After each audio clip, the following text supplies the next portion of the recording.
We're live. It is August 11th for the Eagles Nest webcam tournament for BT22. We have ever encroaching closer on what our ban list might look like. I also got the announcement. I don't know if there was an announcement or whatever, but only like 3 people watched the opening cinematic, if you would like to call it that, to my live streams. With that said, I did have confirmation at some point. I don't know if it's out there yet, but I'll just say it, whatever. It is confirmation that here at Eagles Nest we will be honoring the ban list immediately. So was it was this like the 23rd or something? That's a Saturday, something like that.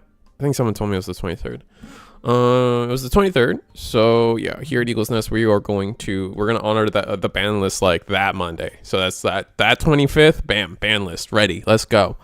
It makes sense. Definitely, we just as we tend to be players first, and by players we kind of lean towards competitive. Unfortunately, I know there's a dying casual scene out there probably that we don't respect enough. Not respect enough. What's the word I'm looking for? Facilitate enough? Empower enough? Something like that. I'm gonna go with empower enough. That's what we're gonna go with. I got my igloo pajamas on today. It's a good one. It's a good pair. I like them. Anyone watch the Scribblenauts thing? That was fun. That was a lot of fun. It also dawns on me today that I should make 2 different slideshows for stuff. Like, here's our weekly webcam schedule, as you already know. Digipanda merch. We gave out the Dioboro sleeves. Luckily, the person who won last Thursday, I should say, because we're giving out a different pair of sleeves every week. The Dioboro sleeves went out to someone that at least knew somebody going to nationals, so I'll be able to give them that. Dodge some shipping fees. If you know, we run a tight ship monetarily here, so it's kind of nice to get away with not having to ship anything. I promise Riftbound's trying. This is a Gundam thing. You guys don't have to worry about that. Eggman, I like supporting Eggman. Tomorrow I will be, not only do I like supporting Eggman, but if you guys like supporting me, Eggman's asked me to once again commentate a Gundam Win-a-Box tournament alongside him. So that'll be me tomorrow. So come check it out if you just want to support me. You guys want to look into the world of Gundam if you haven't already. Check me out tomorrow with Eggman. But I do want to do I need a new slide. I need a new slide for the Scribblenauts thing we did yesterday. It was really fun. Scribblenauts? That's not what we did. Yeah. Let me see if I got the thumbnail. Yeah, I got the thumbnail. I got inside scoop on the thumbnail is what I did. Save that image. Let's just put it in here. Save. Bam. And then add it. Wrong game. Yeah. What is it? Scribble, Scrabble. There we go. Me, Digipanda, Hyper Coliseum, Ludion, Eagle, Curiosity. Actually, you can check out Curiosity's channel, Hyper Coliseum's channel, and Digipanda's channel. We all got together and we played Scribble.io with custom words, a bunch of Digimon words. So check out their channel. I chose to be lazy. I chose not to cover it on my channel.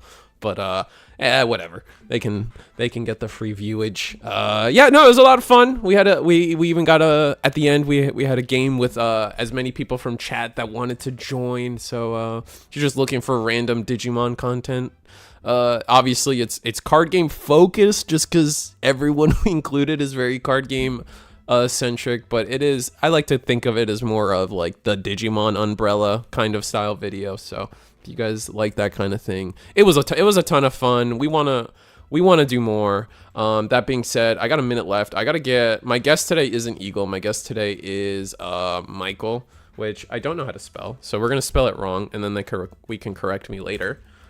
Mikhail. No. Mikhail. Something like that. Close enough for now. We'll get Michael on, and the tournament's probably starting soon. There's probably the player meeting. It's 7:30 on the dot. Yeah, I got nothing else to say other than, should I go live on Twitch? I'll go live on Twitch. Why not? It's been a minute since I went on live on Twitch, and I do it just to like get my numbers up for things. So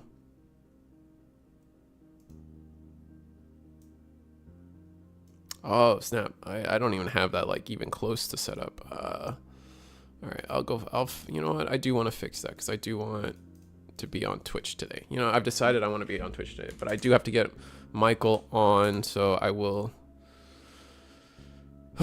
get that done. No, this is no. Leave, yeah, bam.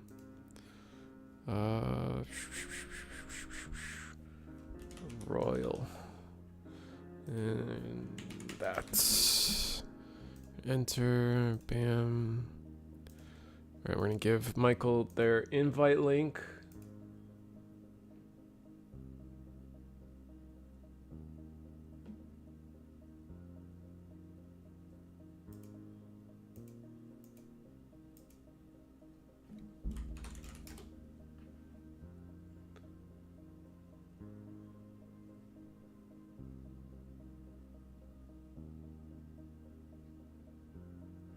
Oh, sorry, I got some DMs tripped me up mentally. Let's see, what was the password? Oh dear. Oh, I know what the password was. What am I doing? Bam. Bam. Thank you, ma'am. But yeah, Scribble. The Scribble.io. That was fun. That was a lot of fun. Definitely recommend that. I'll probably sell out for that this next couple days, just because it was fun. We want to do more. We want to do like code names. Trying to figure out if we could do. Try to figure out how to do headbands and things like that. So, if you guys have any other random games that we can like Digimodify, if you will, I would totally be down to entertain that idea. We're slowly creating a Word document with like being able to convert words and stuff. So, yeah, it's just gonna be a fun group project for all of us. So.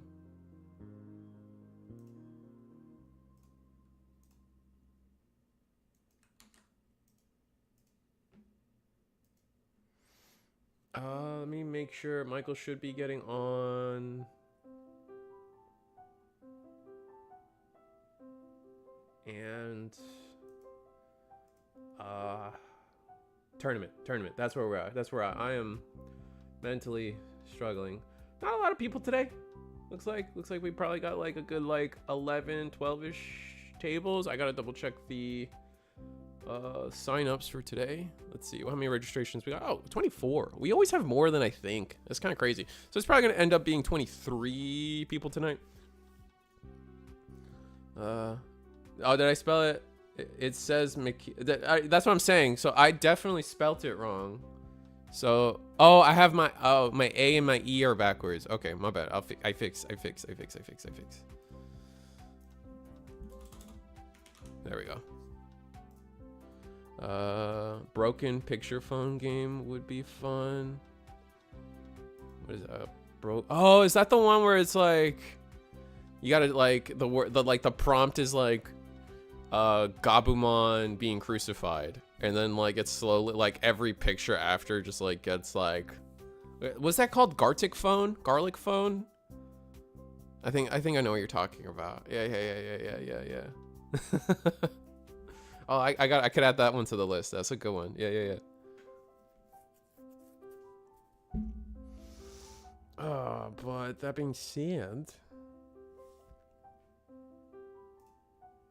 how's everybody?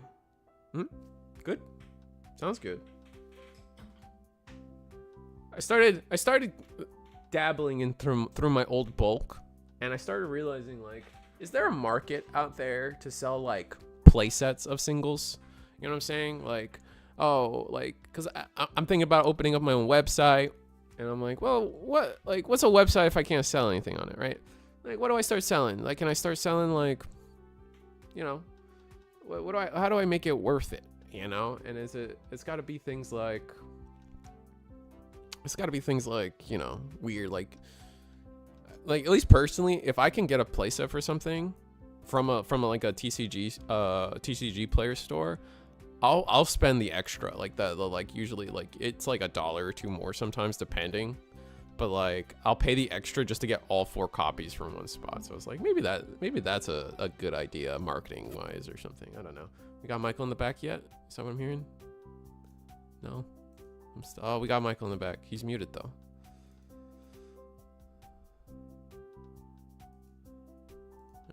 Right. He will return to us soon. You can see his mug. The players have started, so I'm just gonna. I see that Michael is there. You can see Michael's there. He's just not talking yet. Well, I mean, he's probably muted in some way. So there's that. Can he wait? Do I have it set up that maybe it's my fault? Maybe it was my fault. It was my fault. Can you hear me now? I can hear you now. It was my fault. My bad. That's okay. Let's just go to table 1 while we're... Sure. So, what are you eating for dessert today, Risu? Dessert today? Yeah, I've got some apple pie. I have caramel, gluten-free caramel popcorn. What is creators? Not bad. Popcorn's great. Gets stuck in your teeth though, which gets like a little annoying. Yeah. So we'll just take the trip to table 1. You're already here. Yeah. Would you like to see the deck lists? Nah. Let's not worry about that. No. Let's leave it like a fun surprise for everybody. How's your weekend? How'd you Oh, do? great. Had a really good weekend. How about you? Not bad. I can't complain either. Oh, something with So tonight here we're looking at a Greymon OTK versus Omni DNA. You've been on Royal Knights. I was gonna say have you been on Omni, but no, you've been on a version of Omni technically, I guess. But Royal Knights. Yeah, I've mostly? got 8 Omnis in my deck, but I can't really Evo into them too often. You have 8? You've been running the 8 and not the traditional 7? No, I don't like not having Omni for game when I need it. That's fair. I don't know, the deck does not have a problem with draw like it used to. And yet you still really need that Omni for game because most of the time you're not going to win by other means. It's still the most common way to win is with the BT13 Omni. So I don't understand why you'd want to risk not having it. Other people, you know, they think that they're going to draw it. They're just more confident, but I'm more so on the fence of saying if it's important, I'll play 4 of it. I like consistency. Michael, do you know all the decks being ran tonight? You should. Yeah, I do. Does anybody have any questions? Yeah, give us a synopsis of the metagame tonight. Okay. Most popular deck is Omni DNA, followed by Royal Knights, and then everything else is like 2 or less. So most common is Omnimon DNA, then Royal Knights. There's 2 Puppets, 2 Diabormons, 2 Avidmons, 2 Galaxy, an Adventure, the Greymon OTK that we're seeing right now, Growl X/Phoenixmon, Purple Hybrid, and Medusa. There's a Medusamon list here, but that's just by title. I have to actually check what's going on with that deck, but it says Medusamon. And there's 2 decks listed as others, so I don't know what they are without opening them up. One of the others is Marshmallow Ruffian on... Oh, I guess I shouldn't have said the name, but they are on Fish, Arimon Fish. Oh, and that's then cool. the other one is... I'm not sure. Yeah, Marshmallow tried to run it already last week. It didn't work too well, so I'm sure he's come back with some revisions. Yeah. The other one, the other is... What is it? See if I can get them. It's gonna be tough. It's okay. If we see it, we'll see it. Otherwise, it's just one person.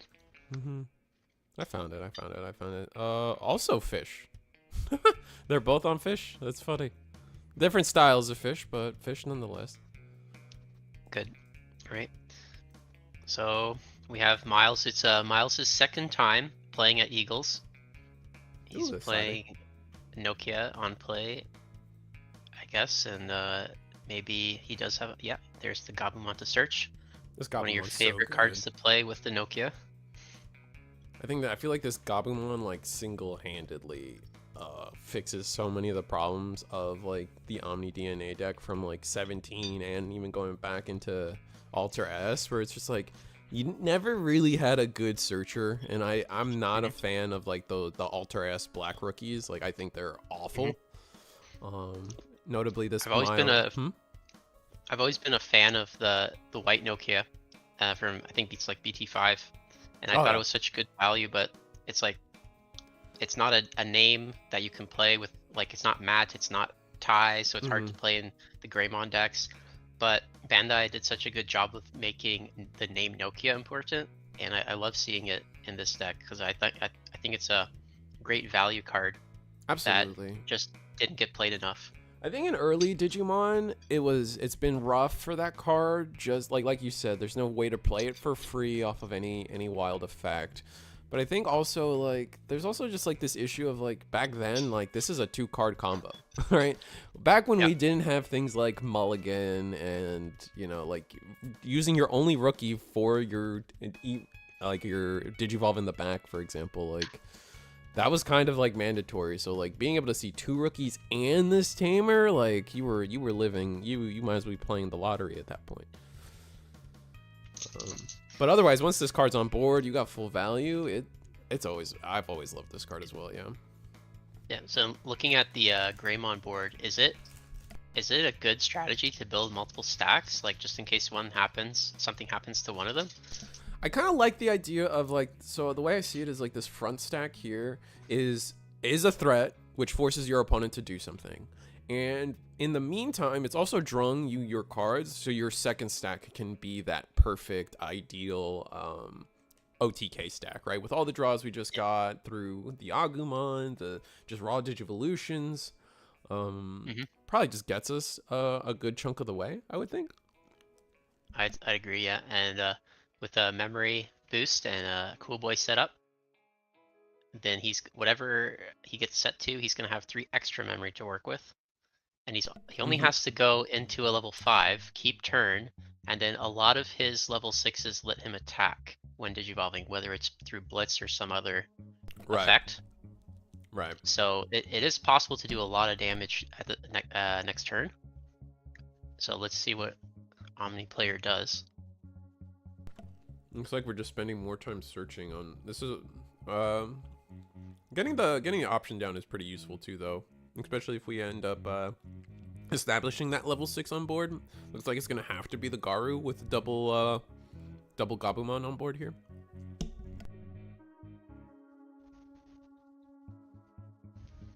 Only 1 memory left for Omni, so we'll see.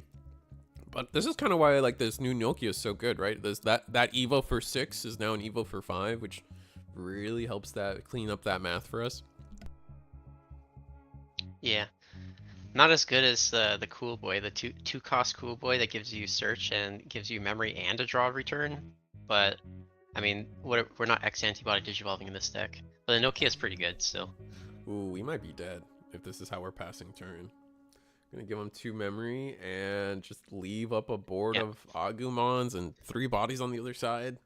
That is the starter deck Greymon, right? The Sec +1. Like we might. I think it's basically all the starter deck Greymon as the core level 4 to the deck. That's like the main card. So let's see his list. He does have. Oh, okay, I'm wrong. So he's only got 3 of the starter deck Greymons, but 2 of the BT5 Greymon that gives you a memory refund when you Evo. That one's so good too. I love that one. Even for Melga as well. Like I've always loved those cards. That one is nuts with the BT14 Agu that lets you evo for free. So it's like you're evoing and then you're gaining a memory back just for evoing. It reminds me of Patamon. Yeah, it reminds me of Patamon, but like I just hate having to miss out on the ability to go into like Agu X or something to like cheat out a searcher. Yeah, that's my problem because Greymon is possibly one of my most played decks, and I just don't understand why Bandai won't give us cards that will fully synergize with each other. There's cards that mostly synergize, but there's weird choices you have to make in deck building. Like it's for me, like I've played other decks that work perfectly together. Like I've played Royal Knights and I've played Imperial, and you don't really have to go out of archetype for your deck to be amazing. But for this deck, you're playing cards that don't exactly work perfectly. So now this is not in Hinoki's deck, but some people have been playing Shoutmon DX in their Greymon OTK lists, and it's a strong card, but it's not a Greymon, right? So it's a little bit weird. Yeah. Interesting that we're choosing to go this route with all of our attacks here. A little. So we went all the way into Blitz Greymon, and then into oh, is this 5 checks? Is that why we're doing it this way?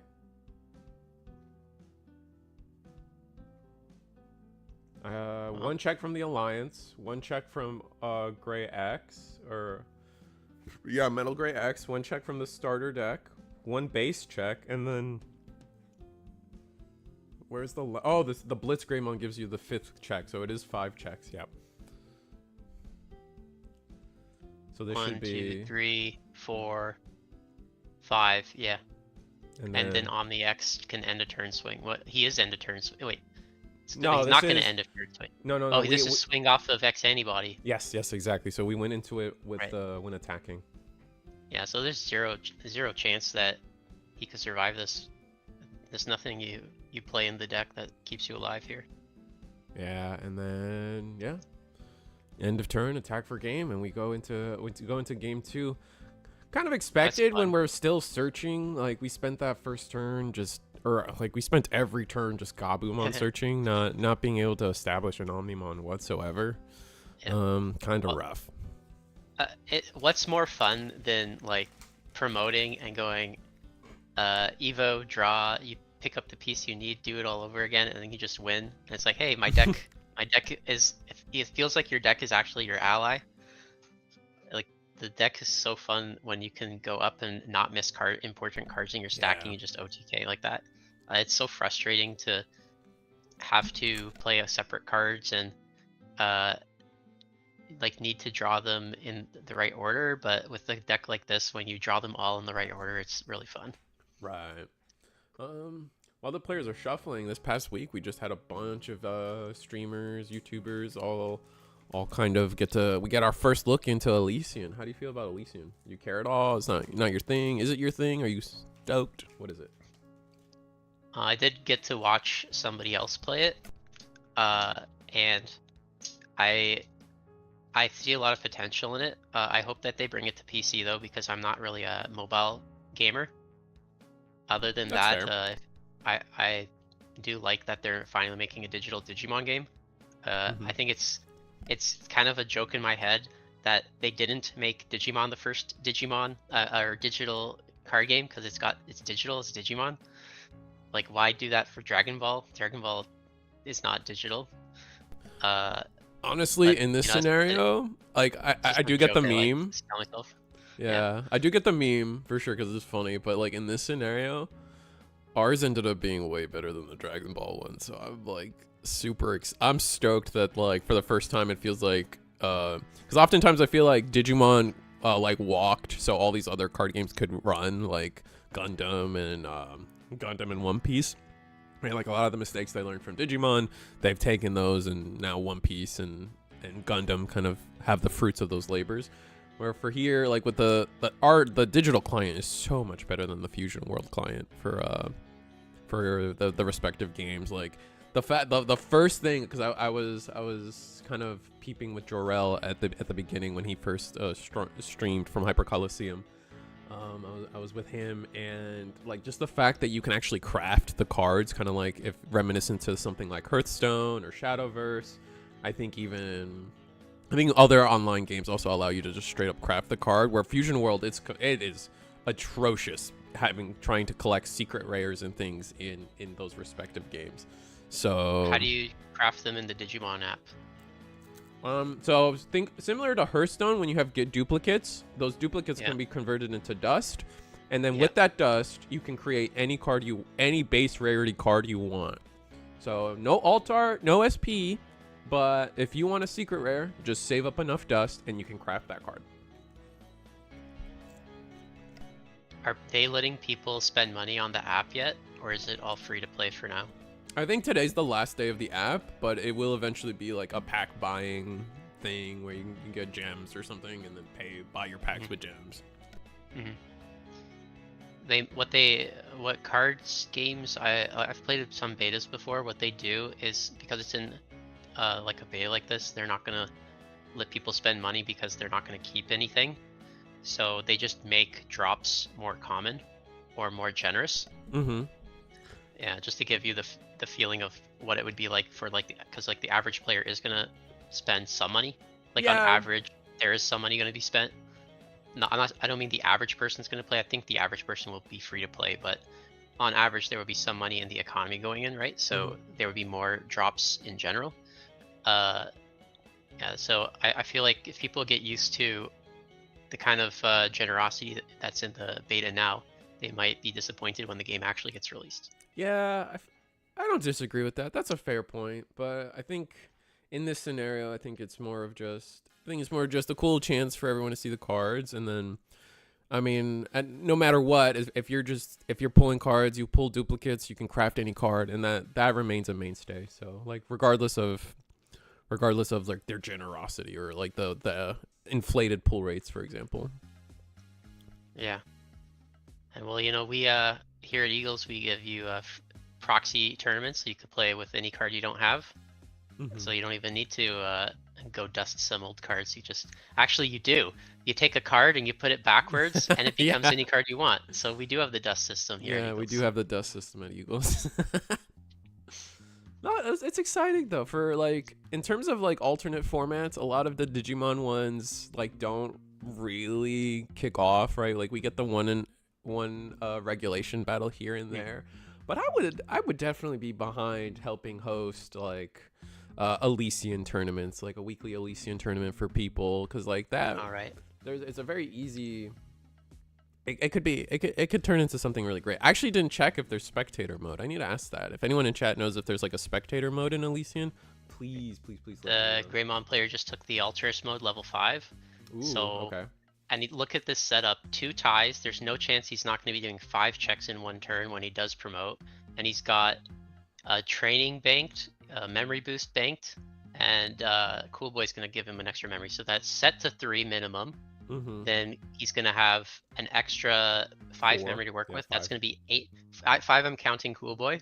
So it's going to be 8. So you go 2 Evo for the 4, 3 Evo for the 5. You still have 3 memory to work with to go into your 6. Swing with the 6, keep turn, then go into Omni if you want for game. Like right now, this is extremely important for the Omni player to play out some 6s and threaten a counter play of some sort.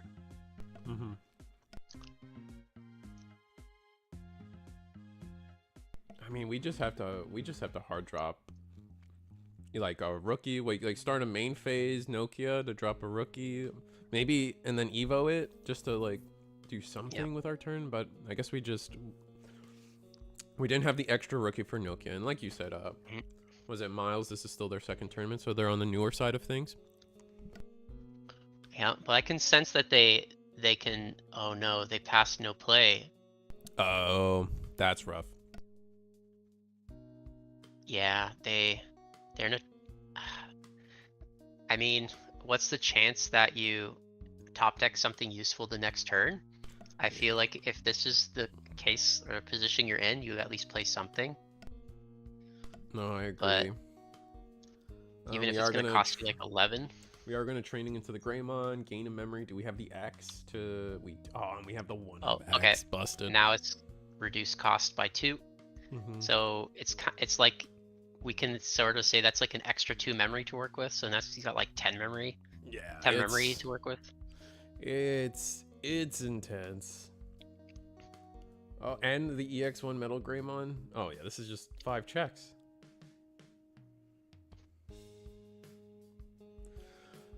If the game keeps going in the way it is, I'm all for best of 1 between Growl X, Omni, and Galaxy.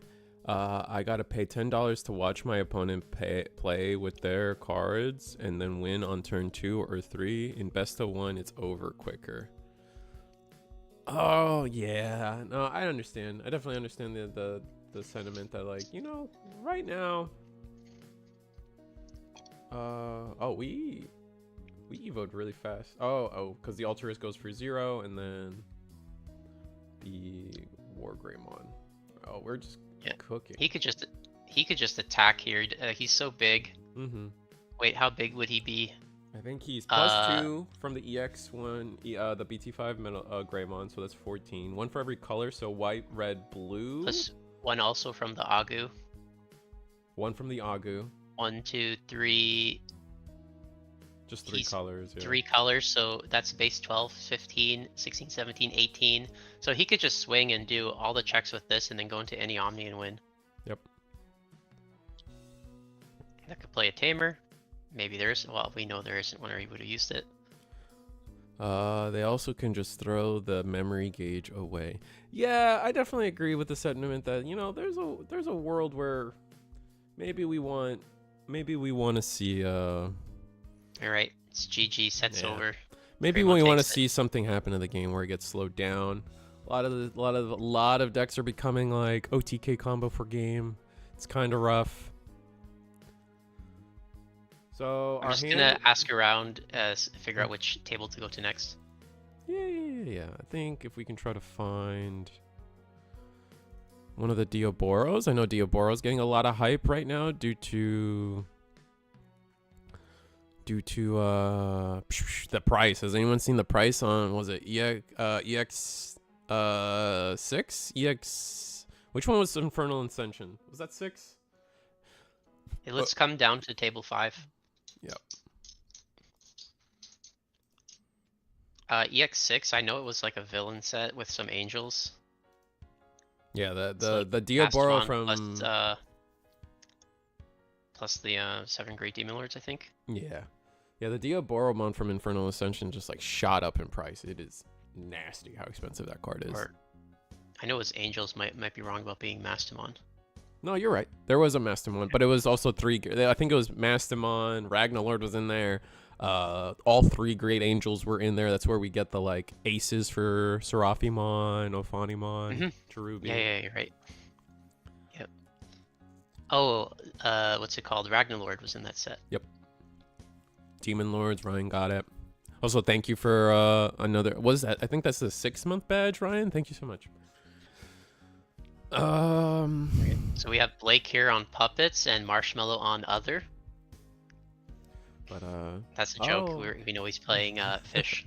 Yeah, the fish.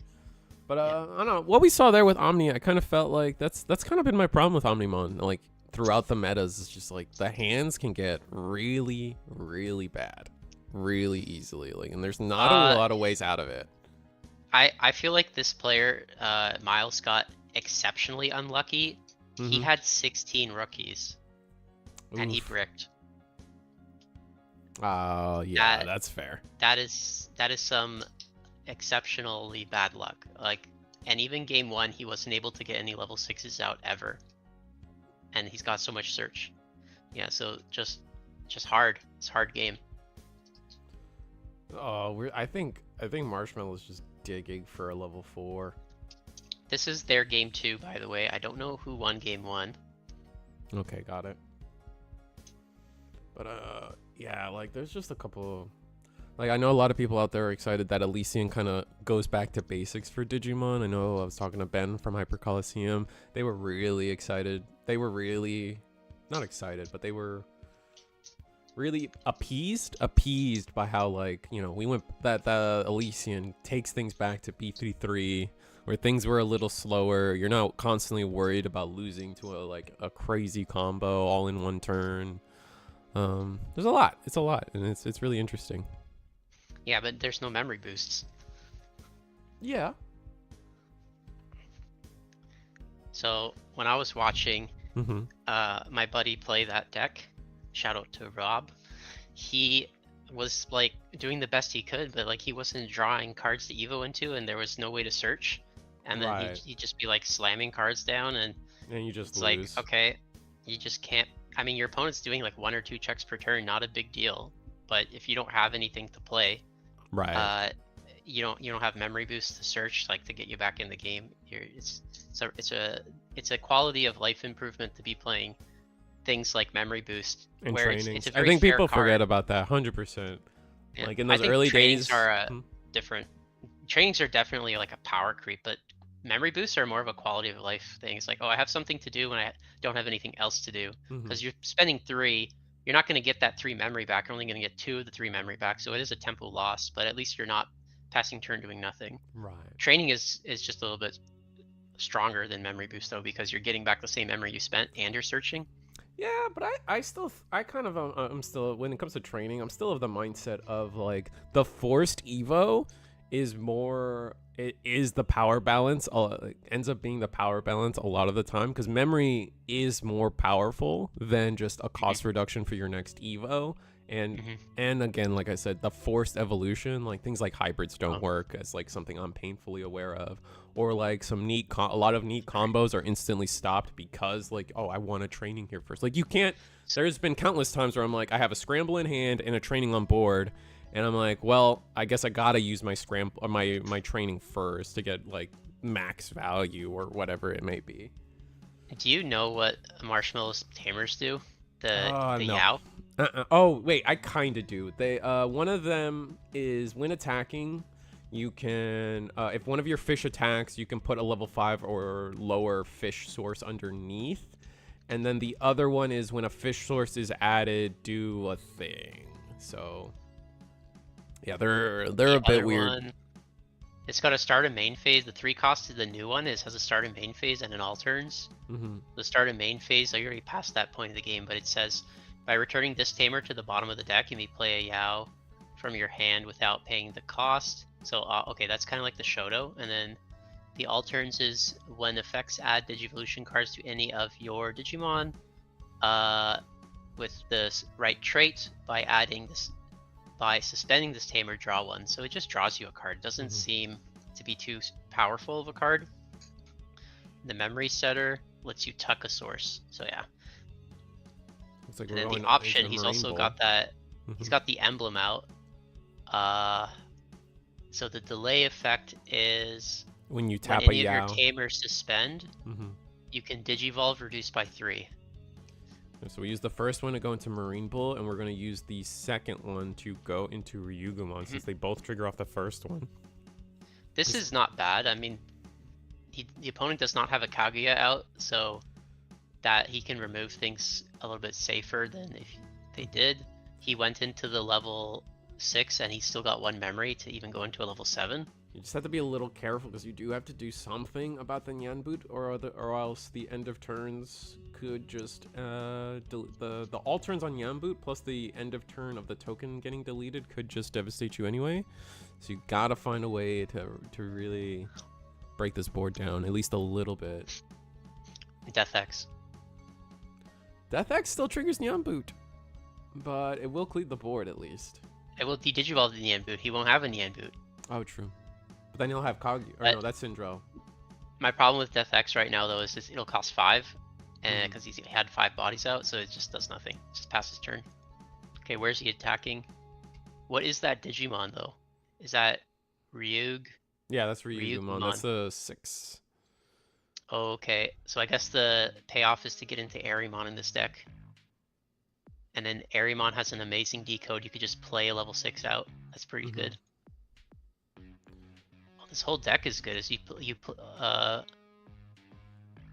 it seems like all the levels let you play it, let you decode the level below it. Yep. It's pretty strong. Yep, and decode also works on your own effects, which is really nice. We are gonna trigger the decode since a neon boot, or since a token was deleted. Neon boot triggers. Is that the new Marine Bullmon, or is it a different card? I think this is the one with the hand effect that lets you warp up. I could be mistaken. So it's the though. new It one. looks like we're scooping. Oh no, did he lose 0-2? We don't even get a game 3? Let me ask them.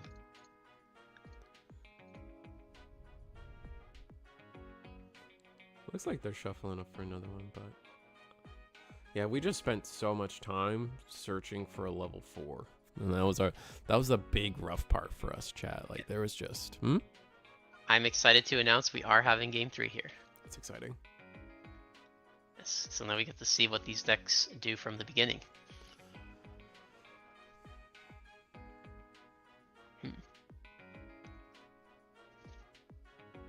Yeah, I think for Fish there, clearly they were struggling just finding a level 4 early on. They had everything else, and just really needed to see level 4. If they saw that, they would have been in a great spot. Otherwise,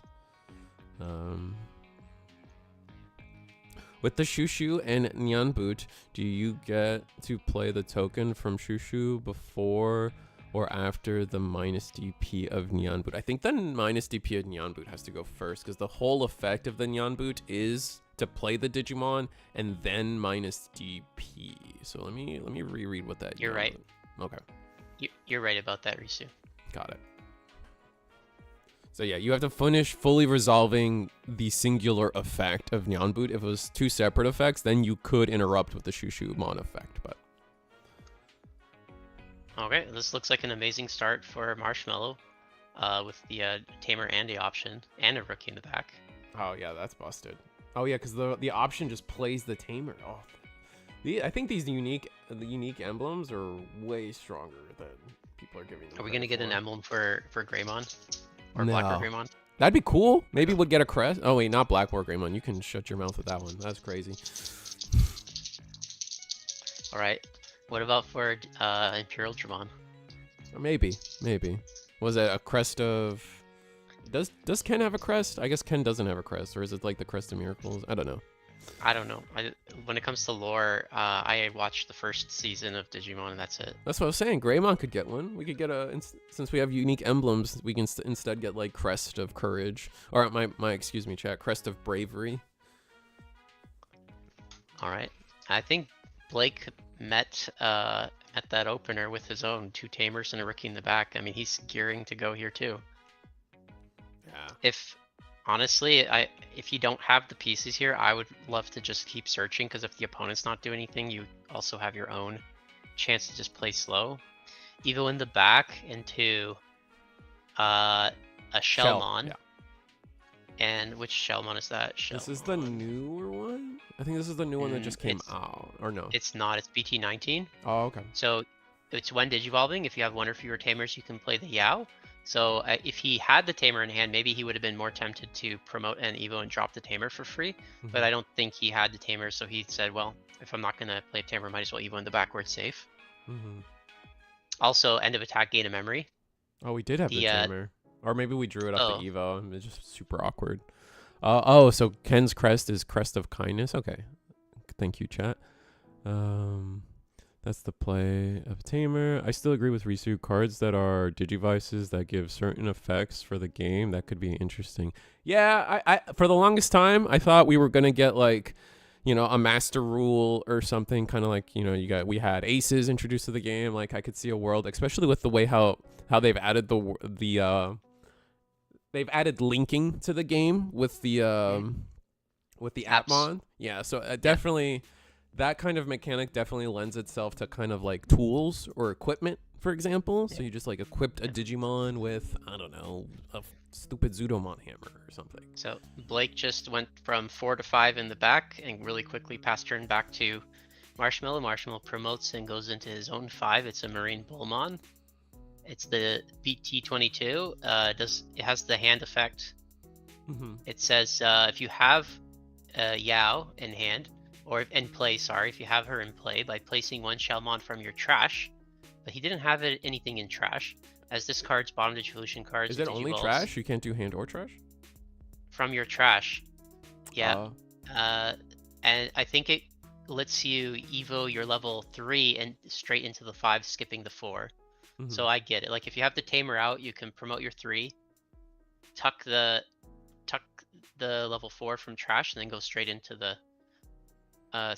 Okay, he but just attacked security and died to a 7. His 7 died to a 7, and he had no jamming or anything. Yeah, that was kind of rough to watch. I think he had like end of attack inherits, and he was like hoping for the payoff. But that didn't, and there's no decode on that Marine Bull, so that's so rough. Eri loves her emblem. Cinderella loves hers too, but her deck is kind of garbage. Kaguya, on the other hand, doesn't use the emblem well. The temple loss is something Kaguya struggled to overcome. Kaguya is fairly bad at playing from behind and coming from behind. Yeah, that's true, because you have to get set up, and if you're not set up, the deck definitely struggles for that. That's Puppet's biggest issue, is coming back, for sure. I'm still surprised the game didn't develop true stage/field spells. Yeah, but that is curious, because you look at all the other Gundam, all the other Bandai card games, and there's some kind of stage or field thing that they have introduced. So maybe one. I guess we have our new security thing, but Tamers don't count. For what? It's like a field effect, because it affects. I guess not. Yeah, I think people still call it like to think tamers and fields as different things. Okay. All right, But well, now we have now we have things like Island of Adventure and Gen Ice House that activate in security. I think they do. Blake did not bottom deck his Tamer to Evo, so he's also just holding back and playing very conservatively. Did not overclock the swing, so he knows that he has enough advantage that he doesn't have to risk anything and give his opponent something good out of security here. Oh, we're going and into Marshmallow's Lanamon? That's an interesting card to have in here. This is the BT. Marshmallow's playing directly on board, so not playing in the back. Well, he just lost his Digimon last turn after promoting. So. Oh, is this the same turn? Yeah. So last turn, he lost his Marine, played a training, then Blake promoted, went into the 6.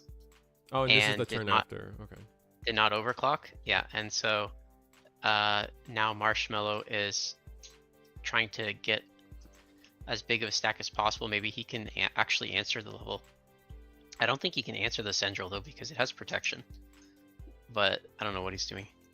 We'll have to see. I mean, there's some source stripping, but maybe depending on what we've tucked into. Oh, decode doesn't trigger by battle? I thought it would. Oh, it's by effect only. Interesting. Okay, well, don't see enough of this deck. Eri is my right hand Digimon. It better not lose. All right, fair, Prino. We'll see how it goes. Yeah, it was definitely more along that. You were talking about the One Piece stages. Yeah, I mean, other games have it too, right? The emblem for Puppets is rough because it has a split line, and the emblems are pretty specific. Oh, okay. Is this the same Marine Bull that does nothing? No, that's the new one. Yeah. That's the BT22. So his effect is... No, it is the one that does nothing. It just has decode. Well, the decode will be nice. Play the 4. I think the Lanamon does have an on play, so we can get some stuff done with that. Which level 4 did he go into? Lanamon. Lana from BT18, yeah. On play, reveal top 3 cards of your deck. Among them, add to the hand or place any of your blue Digimon's bottom Digivolution cards, one Digimon card with Aqua or Sea Animal in any of its traits. Return to the rest of the bottom of the deck.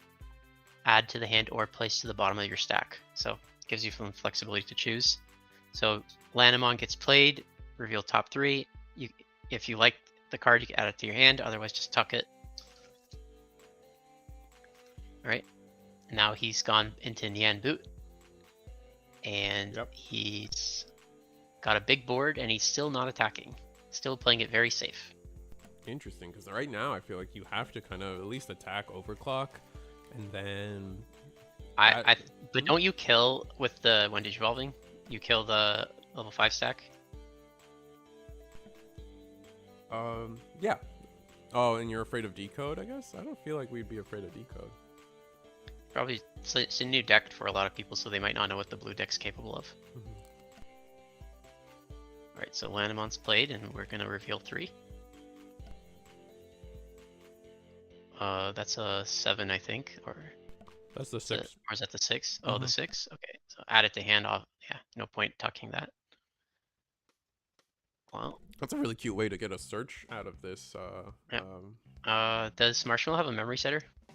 I don't think so. I don't think any of the Yaos are memory setters. They're all 3 costs. Too bad. Yeah. Yeah. But So with a scramble and trainings and a symbol, an emblem, we can daisy up a bit for sure.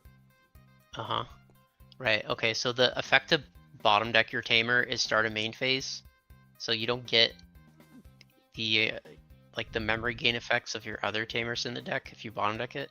But there's a promo Yao in his deck. By suspending his tamer.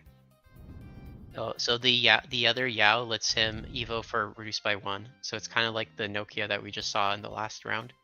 And the ones on board gain you +1 memory. So there is memory to be played here. Blake is just having a lot of fun, showing off his tokens and his 3s. Box topper Schumann with the regulation battle Schumann. Very, very adorable. Alright, and then we did attack after all of that, and there goes, it's just a level 5 in security. Yep. Scramble, activate. Yep, what are we gonna put to the top? I know we have a searcher in there, so. I think it needs memory, maybe if there's something that can gain a memory. Yeah, I don't think it's worth it though, because whatever he plays out, it's not gonna have a rush. I think what he's been, I'm, okay, so Marshmallow has a Metal Seedramon ace in the deck, and I think he keeps on putting out level 5s because he wants his opponent to swing, and his opponent refuses to swing without controlling the board first. So the Metal Seedramon ace is just not working, and it's, you know, it's a position where maybe that was his only 6. He played around the level 6 he had in his hand, but it's not helping him. All right, so we're gonna go to 3 thanks to our Yaos. So that plus the trainings, plus 3 memory, plus a unique emblem, we can go pretty far. We'll just have to see what exactly we end up doing.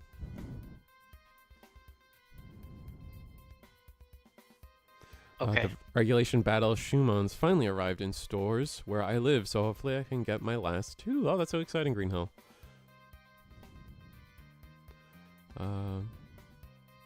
I kind of missed some of the chat here. The Yao from BT19 is the memory setter. Thank you. I don't know what all this talk is about the puppet emblem being cat, but that card is cracked. I don't know what you're all talking about. It just needs an Orisa to suspend. I think they're more their point is like you're forced into more of the archetype, right? So it has to be Orisa, not Mirai or Mirai, whatever. So there's some anti-synergy there. It's not as clean as the and all the Orisas are a little awkward to suspend, I think, for the most part. Unless you're in the promo. All the way to Marine He's Bull, gone back into a Marine Bull. And it's the BT19.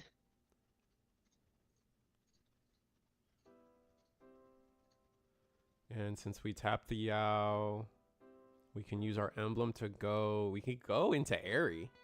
Like the Airy does have the effect, the alternate Digivolution cost to go in on top of Marine Bull if you have a Yao on board.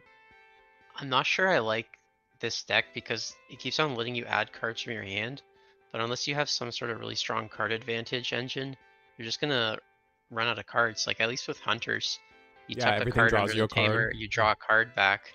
But here you tuck a card under. Is there an effect that says when you draw a card back, kind of like Alphamon, and you still let you do that? Some of them do, some of them don't, but I do agree with your general sentiment that it does get kind of rough, that you just kind of can't.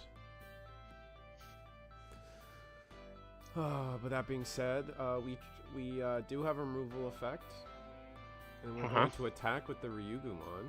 Interesting. Alright, and what did he get to do when he digivolves? He got to bottom deck. I think he bottom decked one of the one of the fours, the Shushu. But now we get to play some extra cards thanks to our effects. He stunned something. Mm-hmm. And then he bottom decked something. Yeah. These but if he doesn't, rookies are so good. 2 cards. Does he have the ability to attack and unsuspend somehow? Well, we end of attacked, and we're gonna go into Airymon now. I think this is for 4. Oh no, it's only for 3. Wow. End of attack. Play a level 4 or lower. Oh, okay. So the Marine Bull lets him spam out a level 4 or lower when end of attack. Which is what we did. We got the Sangomon out, Sango, and now the Airy. We get to when digivolving, we get to decode a 5, a 4, and a 3, which is nuts. And then we have a secondary effect to suck one of these back up and remove a body of some kind. So we'll see what that looks like. I guess if you're adding the level 3 to your stack and then you get to play it out in search, then that's actually great. That's worth like losing the 3 in your hand, but you have it in play for free now. I didn't know you could do that. We're gonna tuck another card. This is going to go under the Marine Bull. Yeah, he's doing the did he evo it? How did he evo for free? It does not evo for free. We did it for 3. Oh, okay. We did it. We went into our 6 for free off the emblem, and now we get the restand.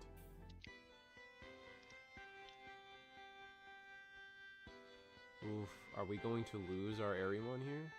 Delete. Nyanboot should trigger. Looks like we're gonna play a Shumon. Was it deleted? Was it blocked? Like, how did it get deleted? So we it was not blocked, so we tried to, I think we attempted to delete remove the Nyanboot with the Airymon effect. And because of that... Because of the level 5 inherit, he could sacrifice something else to prevent it from leaving. Exactly. Then something else dies, gets deleted, and then he gets to trigger as when digivolving. Alright, but we get to decode our 6, which I believe that the level 6 actually does have an on-play. Yeah. And he can only he can only use the protection once per turn, probably, am I right? And then, let me just double check that, I think so. Yeah, it's once per turn. You can only protect it once per turn, so I don't think Marshmallow would have done that if he couldn't do it twice. So now he's probably going to actually get rid of it, but the problem is, how many of these tokens are going to stay on board? He's got 1 token on board. Is it the type of token that removes itself, or is it the type of token that is permanent? The token will remove itself for sure. Yeah? Okay. So then he doesn't have lethal because he's only got... Oh, he has a rookie in the back. So maybe he would have lethal. I think we might have stunned some things. Looks like we're going to stun that Shushu. Okay. Does he have the second removal? Because otherwise, why bother trying to target the Nyanboot?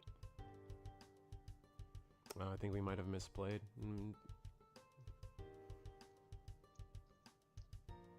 Maybe he's got... but that still doesn't make sense to me. I was going to say maybe he's got the Metal Seedramon Ace that I was talking about before. I mean, we do have the 5. Yeah.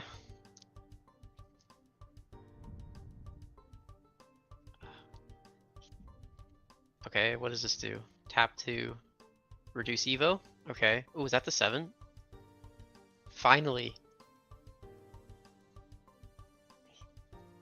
The 7, let me read it. Airymon, 14 play cost, 4 to Evo. He Evoed for 3 because of the Tamer. And 14 DP. It's got deep code, you can play level 6 out. When digivolving, you may play 1 of each level 3, 4, and 5 Digimon card with Aqua. He didn't have that big of a stack though. From the sources without paying the cost. And then when digivolving, and when attacking once per turn. So like and or. By placing one of your other Digimon as this Digimon's bottom Digivolution cards, return one of your opponent's Digimon to the bottom of the deck. Oh, so that's how he killed the Neon. Well, didn't kill, but that's how he bottom decked the Neon boot. Mm-hmm. Ah, he planned it. Alright, good job, Arimon. Is that named Arimon after Ariel from Little Mermaid? Probably. Well, like I think an Airy is actually like a ocean geographical thing.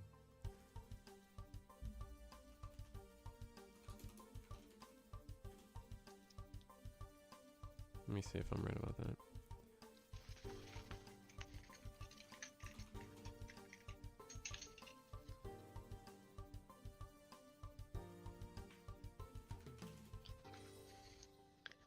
All right.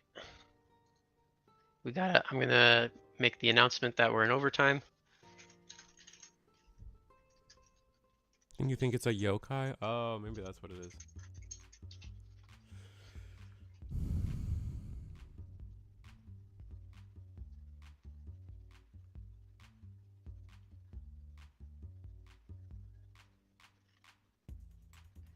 They did not have protection. Then Yamboot. Sorry. He targeted it with the level 6, and then the level 6 killed. The Nianbu killed the blue level 6, Both and then Aries. This is the second Aries, so both Aries targeted the Yamboot is what happened, right? he had 2 Aries. Are you sure? Yeah. Okay. This is the second one. Wow. And he was put to 1. Blake put him to 1. He had a level 3 in the back. Blake put him to 1, and he did all this. Yeah. The first one, didn't we reduce it by 1 with a Yao or something? And also, Marshmallow attacked with a level 5, and it died first check in security, and he's still coming back into the game. Yeah.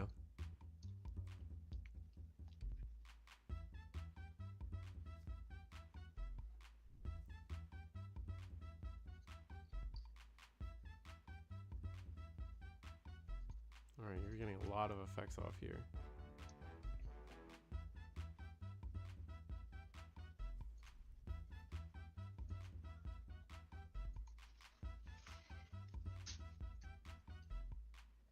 Oh, no, the first Yao tapped to evolve for the Marine Bull for 2. Oh, then yeah.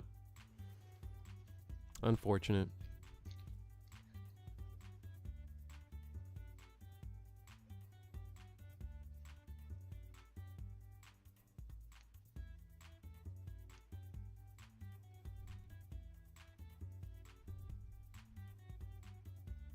It's a big number in security.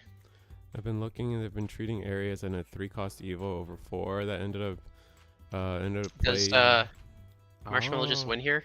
Because all Blake did was go back into a 6 and swing. Didn't answer the board at all. Yeah. It's not even a Kaguya, so no blocker. No blocker. Unless we have a 7 ace somehow, like a Shine Gray, but with only 1 Arisa. When I was playtesting with Blake, he never once got the Kaguya out in all of our games.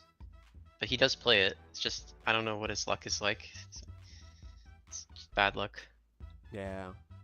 Same thing I mean, now. you gotta play it at 4. It's definitely the strongest card in the deck.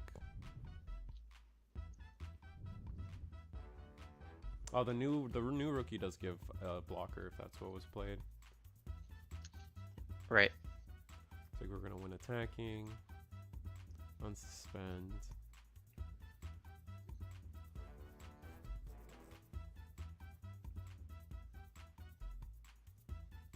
And then we're gonna give blocker, gain a memory. So still have game. I thought I was missing something too, Gio. That was my trick. I thought maybe I'd misremembered and maybe it was evoing for 3 instead of 4.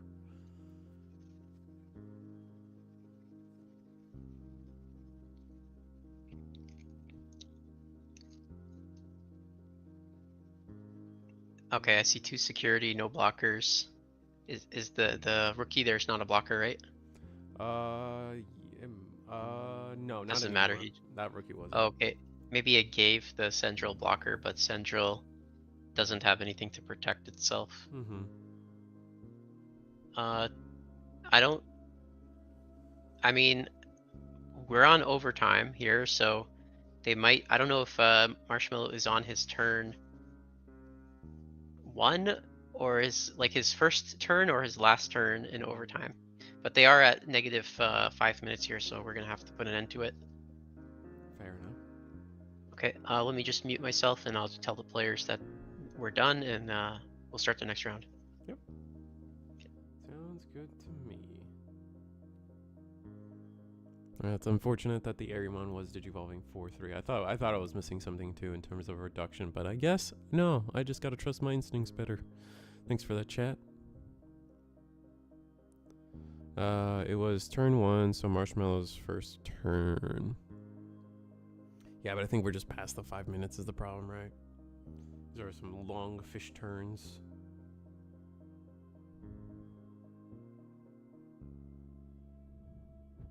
The fact that the puppet player's memory counter is RIP Leomon, yeah, that one's pretty funny. That is incredibly funny.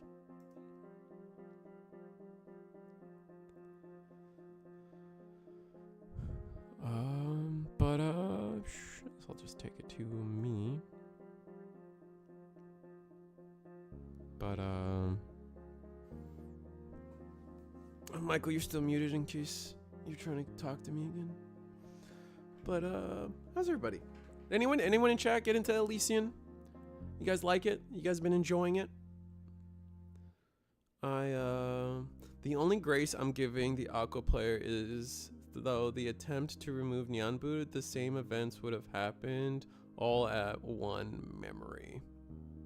This is a weird matchup as it seems 50-50. Yeah, I kind of agree. Like, it's kind of funny that I feel like there was a few sets ago, I feel like, where Bandai was like strictly like not making all archetypes in a set equal, right? Like oftentimes I think about like BT11.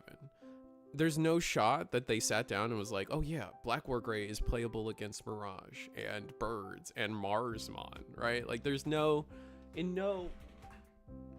universe where those decks balanced amongst each other, right?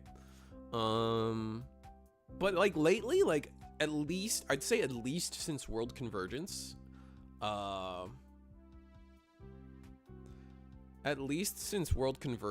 feel like you can have a great time just playing all those decks against one another. Like all of the like pro tag decks against each other, I had a blast playing all those matchups against each other. And now it's like, okay, this version of Puppets is alongside the Arimon, and it's like it seemed like a balanced matchup. Personally, maybe if we saw more, we'd see a case where that's not true. But I definitely do have the opinion right now that decks within each other within a set are fairly balanced. Sometimes you get the outlier, like, you know, the Groundmon loops and stuff, or maybe like Omnimon might be a little too strong. Look at that nice clean mic. Wow. Or not mic, this camera.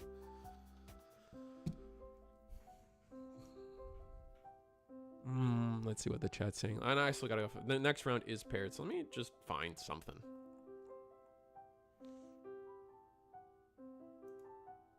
Looks like we got a couple different people at table 1. What do we got? Marcos and Hinokai. Oh, we already watched Hinokai though. I don't wanna. Let's get, yeah, Vpassion. Vpassion versus Rascal. Yeah, I'm gonna grab that for you guys. This is round 2.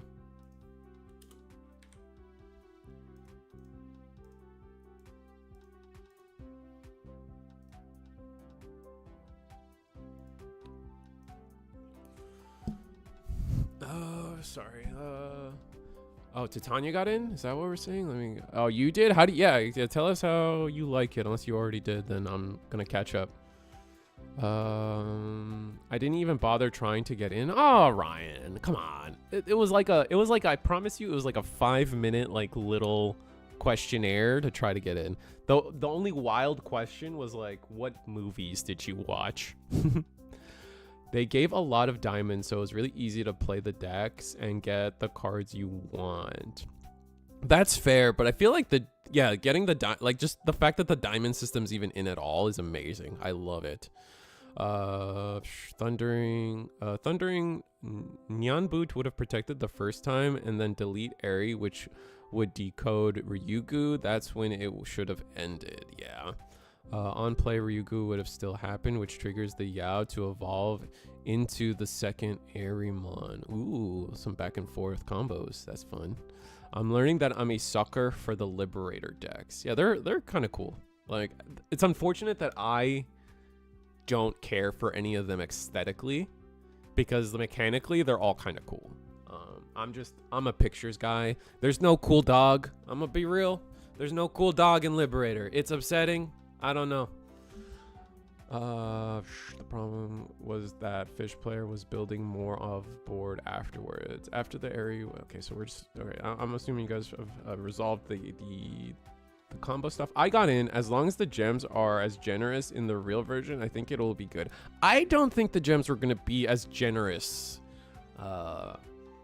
I would probably lean closer to what like something like Hearthstone or Shadowverse do. So think of it that way. I know, but or maybe even maybe they're trying to copy Duel Masters, not Duel Masters. What's that game called? Yu-Gi-Oh.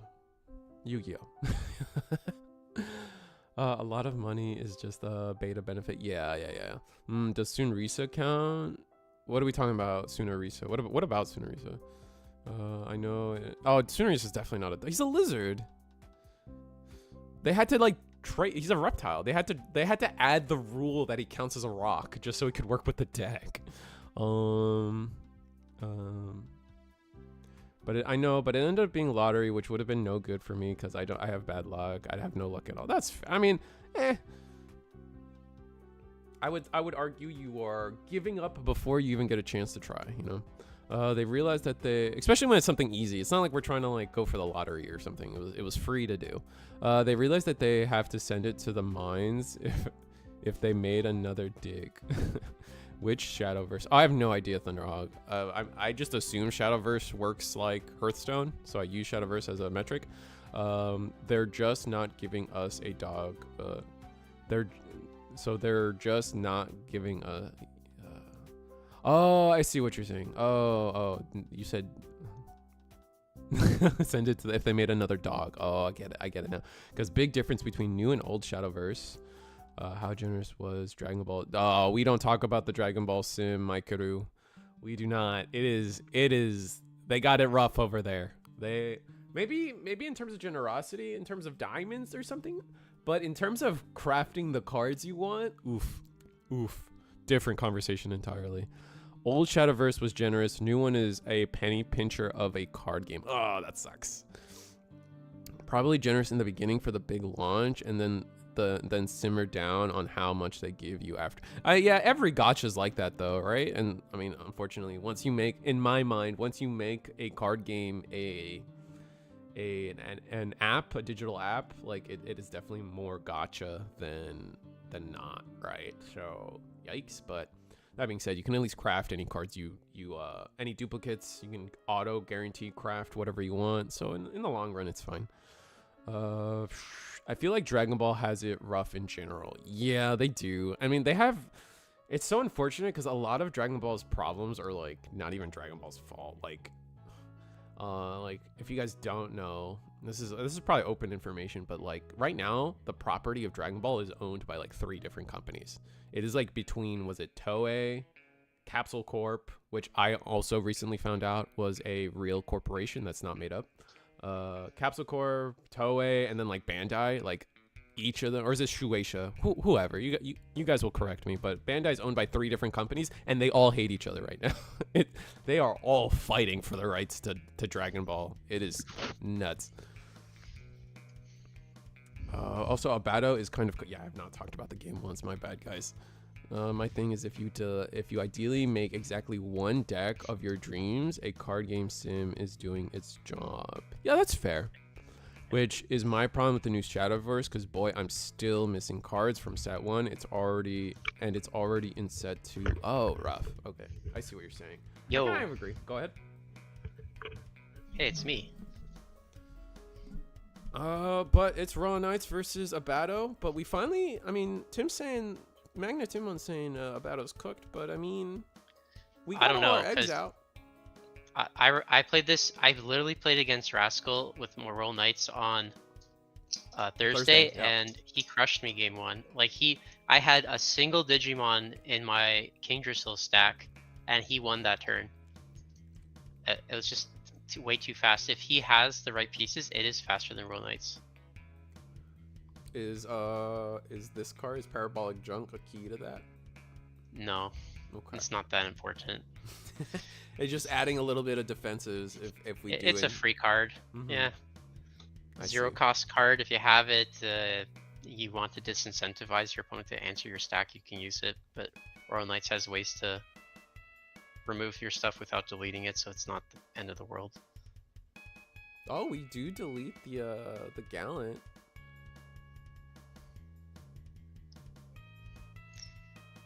Huh? I wonder if it would have been worth the Parabolic Junk. Like, oh wait, you can't Parabolic Junk there, Digimon. No, you can, right? You can Parabolic I don't remember, any Digimon. but we could read it. Parabol. One of your Digimon gains on deletion, gain 2 memory. Oh, it's one of your Digimon always. I thought you could pick. Okay. But if you gave your opponent's Digimon on deletion, gain 2 memory, the opponent would gain the memory. Oh, really? That's because it says the Digimon gains on deletion, gain 2 memory. But it's your effect. But it's the Digimon gains the effect, gain 2 memory on deletion. So if you gave that effect to your opponent's Digimon and your opponent's Digimon is deleted, the opponent would gain 2 memory. I don't think so, because it's your effect. Maybe I'm wrong. You're the cop, right? Or do you have your judge key card? Well, or we can think about the Lilithmon deck, right? Mm-hmm. It said, what did Lilithmon cards say? It says like this Digimon delete itself, stuff like that. That's why, like, when you give, let's say for somehow, let's for example, you give Magnamon X taunt, right? And then you promote a Patamon, manipulate your security, gain the immunity from opponent's effects on Magnamon. You now ignore that effect. Like, you don't have to. You're not taunted. Michael's right. Okay, I'm dumb. That's fine. I'm not a cop. Patamon gives you lose 2 memory. Oh, okay, I see. I'm just wrong. Fair enough, everybody.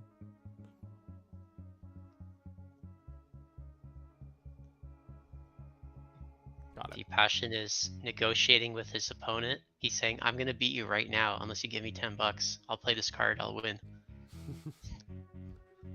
I swear. Maybe his price was too high, he played it anyways. Is this okay? Is He's this got the Rush. Cost 7. Oh yeah, we do have 4 sources under. He's got a free Rush guy. Could he be playing this simply to threaten Ace? That's the only thing I can Yeah. think of.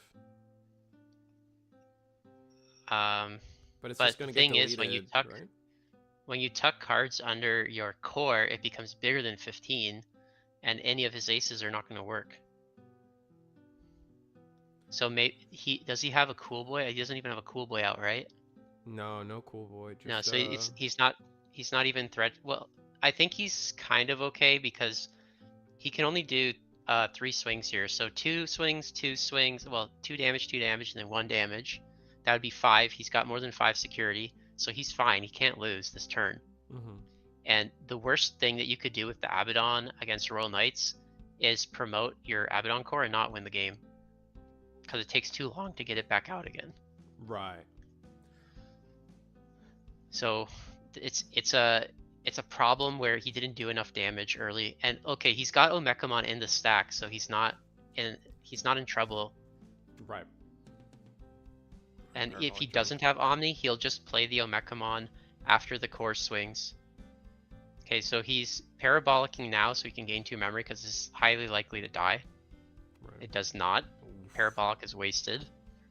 I don't know if it's wasted. It's still on the Digimon. It's not used optimally. There we go. And then we're gonna do 2 checks here. Bigger. Yeah, we're gonna be bigger than anything. Can we play Free Cool Boy if he has it. There's an Omekamon to play for free, and that's a blocker. Actually, that's bad. Don't play the Omekamon. Wait, it can't unsuspend because it already missed the chance to do a change target. So Yeah. it's fine. Okay, we're good.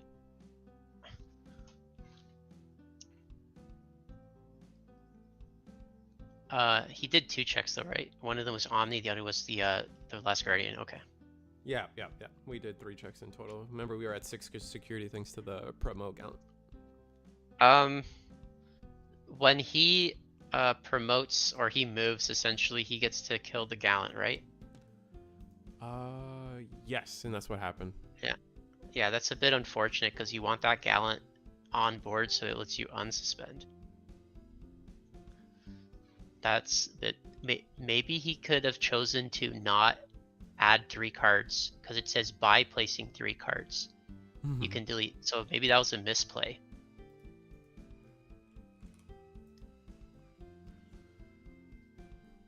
If I go Yeah, but if you don't black, though. do that, then You oh, you do it move. when attacking instead. Yeah, and you just do it when attacking. You add your DP and your unsuspend, so you're covered. You just add 2 DP sources and a rare. Now you have unsuspending. You're bigger than anything in the Omni deck, and you're good. And he would have done 2 more checks, but he went for the delete immediately. Yep.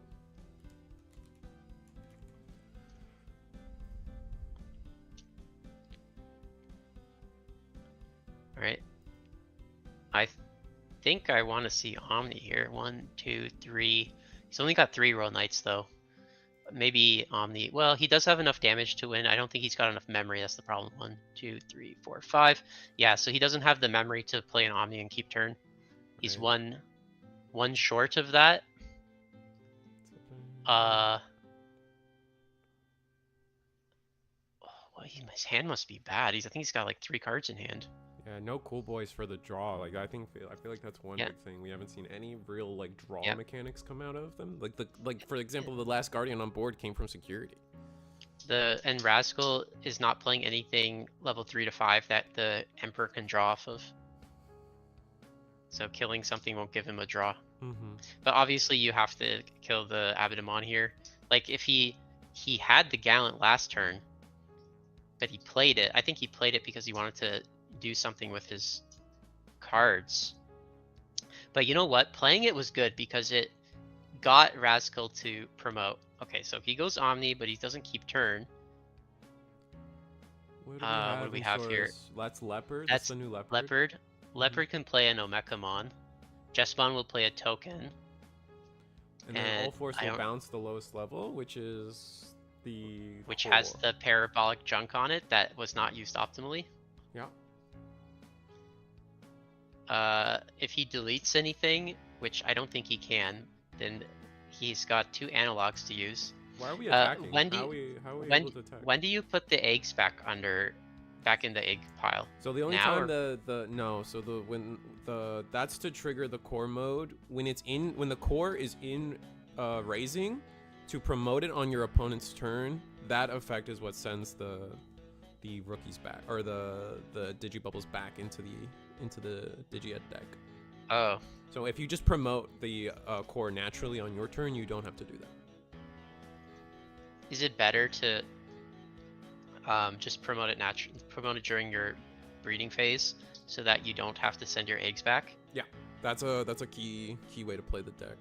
Sometimes that's why it's like you kind of it becomes a really interesting scenario for them because like if you let the Abadamon just promote naturally, they still get all their effects really active. It's really gross, etc. Why did the token attack? That's curious. Is it the leopard? Is it the leopard that lets you attack? I guess it must be the leopard. When one of his Digimon, no, Jesmon lets you attack, but the leopard says when one of your other Digimon leave, you get to gain 2 memory. Mm-hmm. So I was wrong. I thought he didn't have memory to keep turn, but I didn't know he had a Leopardmon, and the Leopardmon did let him keep turn. So now he's got to get through. He's got to do 4 swings. He's got to do a 5th swing because of the blocker. He doesn't have 5 swings. I mean, Omnimon X. Just Digivolve Omnimon X potentially. Yeah, and he's got 2 Digimon that he could. Oh, he's got 3 Digimon that he could Evo Omni X onto. But obviously he cannot attack with either ace because Abinamon just blocks them. So you take all the swings, and then you just leave up your blocker for the ace. So what does that do? Just go to hand? Yeah, let's just go to hand. He could DNA into Examon, but I don't know if he plays that in his list. I feel like most Royal Knights have taken that out. Like, the Examon has not been, even in classical, like, before the recent support, like, Examon had seen its way out of most Royal Knights decks. Sure. I still played it. I liked it. Examon is the card where you tuck it with Royal Knight of the Purge, and then you bring it out later, and it lets you attack your opponent's big Digimon. It was a way to. There was a lot less removal in the old list because remember we were playing cards like Craniumon and Alphamon and Genkumon that were just like other types of effects. They didn't help you clear board. So Examon was a card where you could kill 1 or 2 things with it. Oh, he played something. What is that? Is that medieval? I think it is medieval. Yeah, he played medieval, rest the Abata, rest the All Force. The All Force, and now we're gonna get into 2 more memory thanks to Inalong Youth. Damien, I don't think it's a big deal. Like we still get the Oh, I see what you're saying, because you don't get the redirect.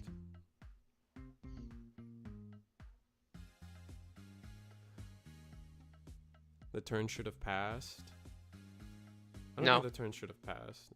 But nothing was done wrong. They did miss the All Force. Oh, because the All Force bottom deck to the level 6. Mm-hmm.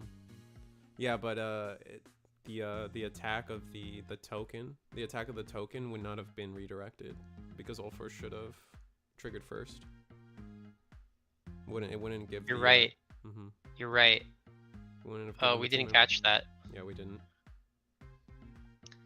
You're right. It's end of turn triggers before. No, that's not true. Okay, wait a second. It is true. It's not end of turn. It's just an effect that's on the stack. The Jesmon is not an end of turn. It's an on play that you get to on play summon the token. Then a Digimon may attack. So that happens. Then if he chooses All Force would have to trigger before the battle happens. So the attack would hit security. The factor here is what did he hit in security? We know it was like the option, so the token would not have died, and then it would have just been Rascal's turn at 1 because nothing would have left play, and then he would have had the Abinamon still out. Technically, we could rewind this because not a lot changed. Yeah, it's a lot. But now the longer I'm taking to talk about it, the worse it's getting. Do you think I should go fix that? No, I think it's too far gone. Personally, like we already got the medieval on It's board. like half a turn gone though. It's not a big deal. I can fix that. Are you tonight's judge if you wanna do? Yeah, let me go handle it.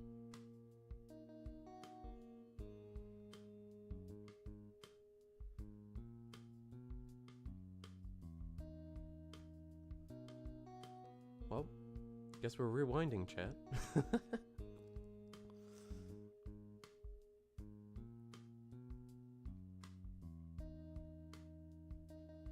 at least we have it recorded.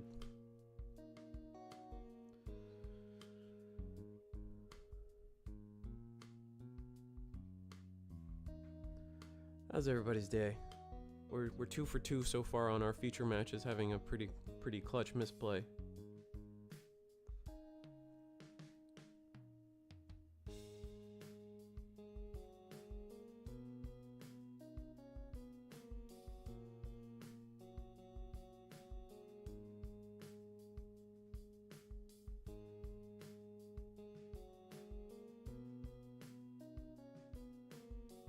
Well, here's the thing, though. The one thing, Damien, that you're missing is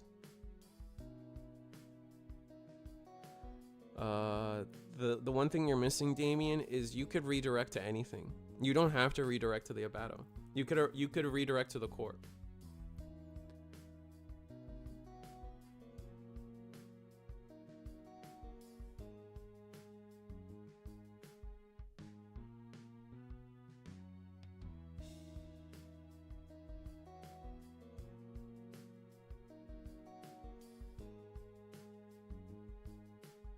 No. You can redirect. Oh wait, which one's the core?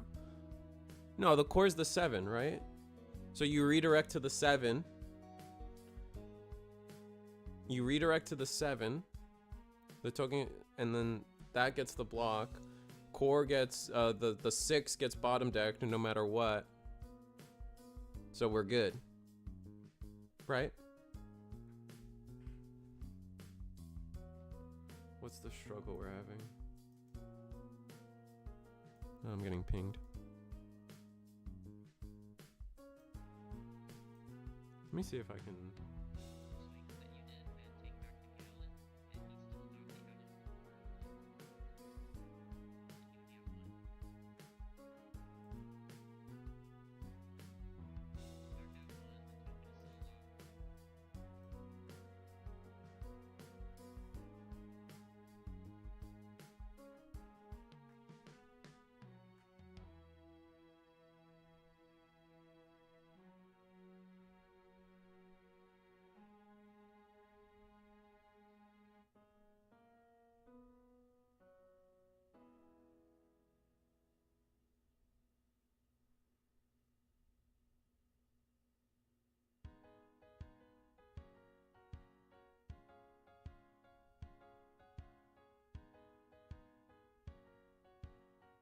I don't have the wherewithal for this. Yeah, same. I don't have the heart, man. I don't have the heart to be a cop. You know what I'm saying? Like, sometimes, I mean, probably to a fault, I just sit here and I just enjoy the show. You know what I'm saying? Like, realistically speaking, misplay, like, I like to think, I like to think the whole misplay conversation or illegal action conversation gets a little overblown just from the sense of like this, like these two players are no better than anyone you meet at locals, right? Like these games in front of you, they're not held to a higher standard than what like you go to locals, right? And so Who noticed that in the chat? Prino noticed. Damien noticed it. Yeah, well, that's a rules. That's a issue with not understanding how battle works, and not a lot of people realize that battle happens after all effects have resolved. So yeah, Vpassion, we decided that we were not going to take back the choices that we made. So the way we decided to resolve it was any choice that you made that is possible, we're going to commit to it and just play out the ruling correctly. So what happened? Where did the token get redirected to? The token chose to attack into the suspended Abadamon because the Royal Knight player was at -1 and he wanted the 2 memory from the leopard when a Digimon leaves. Oh. So that he could keep turn. Then he didn't realize that he had the bottom deck. All Forces module, you could choose 2 effects, play a tamer or bottom deck lowest level. He would, if he knew how it worked, he would have just chosen to play the tamer off of the All Force and then fail to play a tamer, which is allowed, and then the token would die and then he would gain the 2 memory. Right? But he already chose to bottom deck it, and so we decided to play the game with his choice, not after telling him how the rules work to let him take it back. Got it. Okay, that makes sense.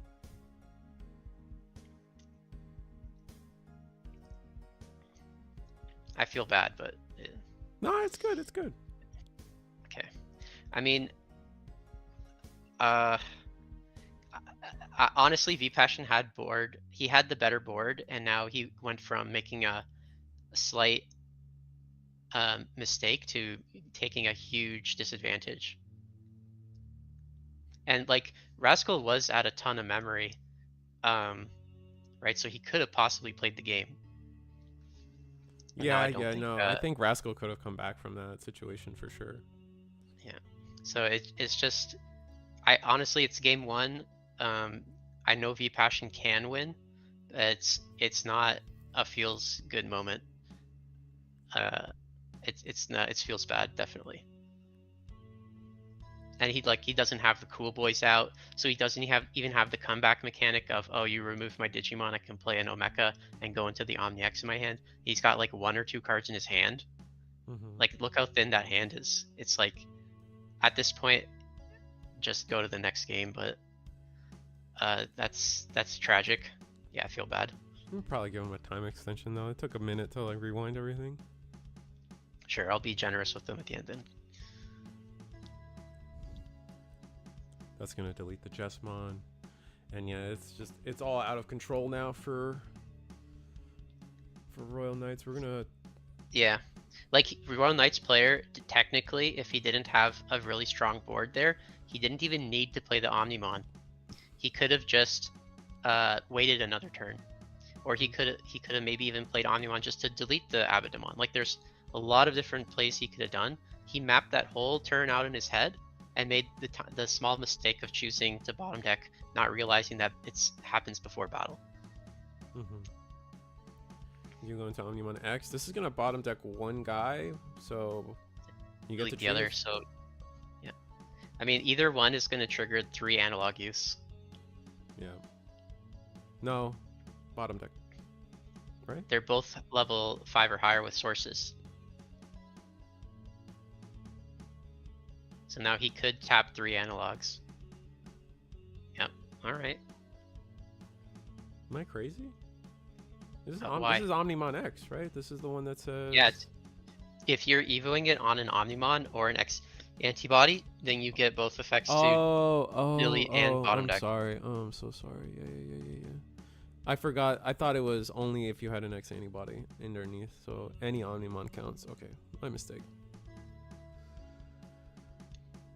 Well, hey, Reese, Vpassion still managed to wipe out. What, really? Oh, no, how much? It's 20 minutes left. It's a question. Yeah. 20. There's 50 minutes in a round, and there's 20 minutes remaining. Yeah, but I know the hidden message behind the question. Well, I'm getting there. Oh, they want you to put a clock on the screen? Yeah. I forgot to do it. I forgot.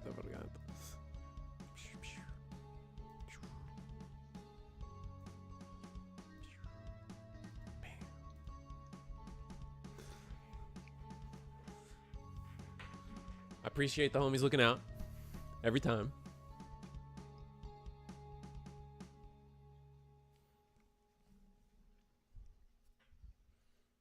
All right, so our core was able to promote.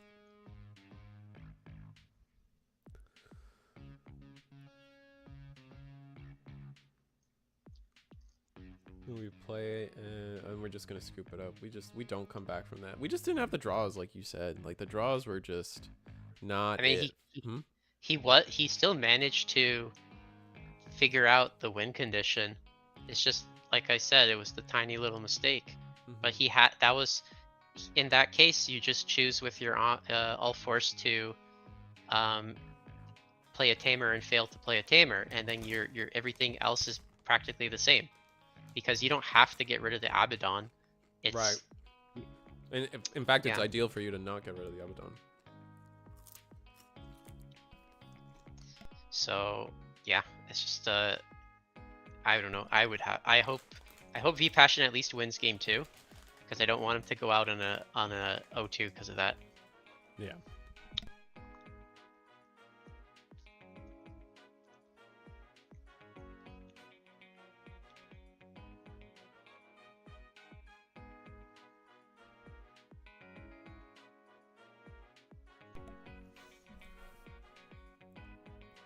I love this Omnimon, man. It's such a classic at this point. EX1, the BT1 art for the Wargray and the Melga. Yeah, busted.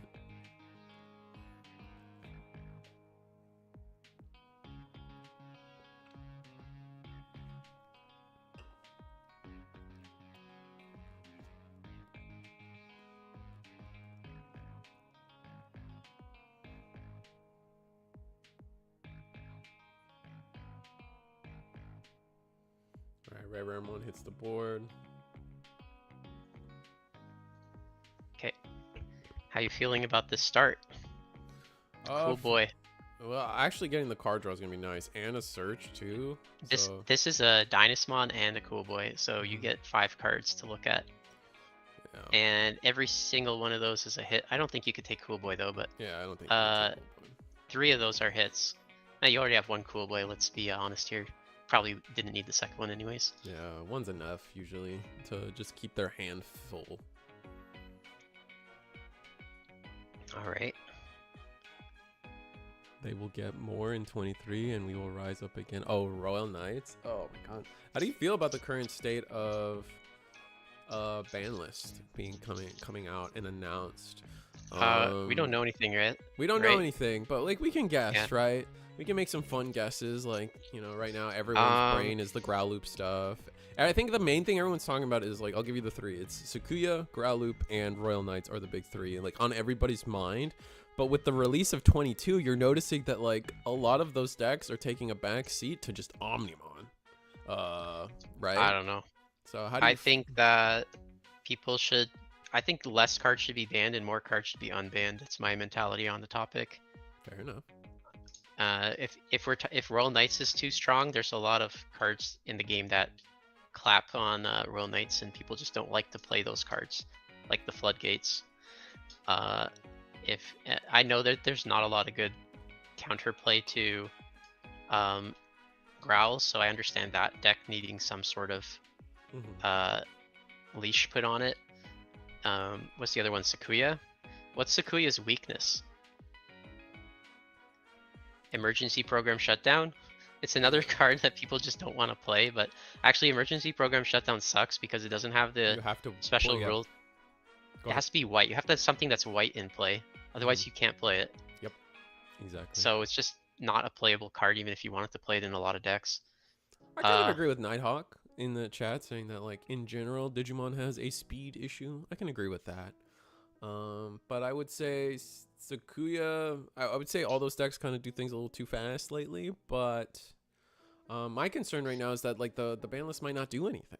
If Omnimon truly is the deck that is dominating currently the West at least, I know a lot of their locals are getting dominated by Omnimon. Less so here. I feel like we haven't seen a lot of the Omnimon success here, at least in Eagle's Nest. And I think we had a couple tournament. Have we had a BT2? We have had a single BT2 tournament, and Omnimon didn't really overperform in that scenario at all. And I think there might have been 1 or 2 more other tournaments. I'd have to take a look. Maybe chat can correct me if I'm wrong about this take. But I don't believe Omni is crazy here, but in the West, it's taking over, as far as I can tell. So, like, if Omnimon is destined to be this good, like, what is the ban list really going to do for us? But overall, I do think there's a speed issue. And I'm not a big, I will never, I don't like, because you kind of alluded to this, is like, oh, just play the Floodgates if you don't want to lose to Royal Knights. But like, not every color has access to those Floodgates. And on top of that, what you're gonna like us? Let's say let's be overly generous to your point and say we just run 4 of the Floodgate in your deck. You have to see your 1 4 of in your deck to counter this one deck. Like I am not a fan of that sentence, I guess. Well, most people are not fans of the Floodgates because they don't play them. But that's the answer. Like yeah, but in terms of it's not about whether it works or not. It's more about like the statistical, like, all right, let's say, like I said, we do play them at 4. Well, where does that leave us? Okay, so my only answer against this matchup is hopefully see this 1 4 of that Mirage, I might have in my color. Mirage before it got banned was playing Otamamon. and stopping people from reducing play Right, because they costs. were uniquely capable of getting multiple uses out of a single Automamon, right? It could be our rookie and Digivolve over it and then play it from source, right? Not every deck has that. I feel like that was a situation unique to Mirage, no? Against a deck like Royal Knights, it's worth to just slam for 3, even if it's not in the color of your deck. If you have it, you just slam it for 3, and it's good. Sure, but then like training's bottom deck hit, boost's bottom deck hit. I mean, you could probably maybe try to find a gem boost that gets you there. Maybe if we were lived in, maybe I would agree more if we were in a world where all the colors had all floodgates. But even then, just like you're just like, oh, I hope I'm just not. It's like hoping that you have Hades Force Insecurity or something. It just feels like a little lottery to me personally,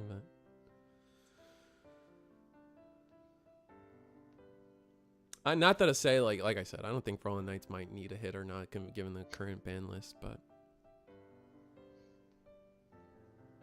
I don't think it needs a hit. People just want it to be hit. Yeah, that's fair. Yeah, I agree. And it's not, if not every color has a floodgate, it's not really fair versus Royal Knights. Also, purple floodgates generally are the best because purple can respawn them. That's a fair point. Marshall had the one Gao worth playing. There wasn't much else you were playing in rookie slots. That's also true. It makes the game very matchup dependent over skill. Please never give purple can't play by effect. Oh, that'd be funny. Needing a flood, but that would hurt purple itself too. So I might be okay with that, Damien. Needing a floodgate. Was that your full sentence? Royal Knight needs BT22 Omeka to be hit. Royal Knights doesn't need a hit. The one thing for Royal Knights that does bother me is the fact that Omekamon into Omni X, that play does gatekeep a lot of decks because a lot of decks don't have access to that. Well, they don't have access to a second swing after their board gets wiped. Yeah, like they don't. But they just lose the game to that. Is more what I'm saying. Like it gatekeeps the fact that Royal Knights is capable of that. Gatekeeps a good chunk of decks. Is all. Sure.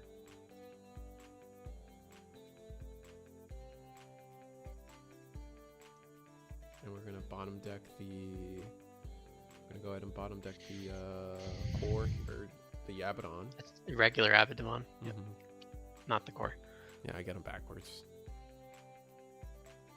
So I guess he could promote it now. What does he have out? Oh, medieval.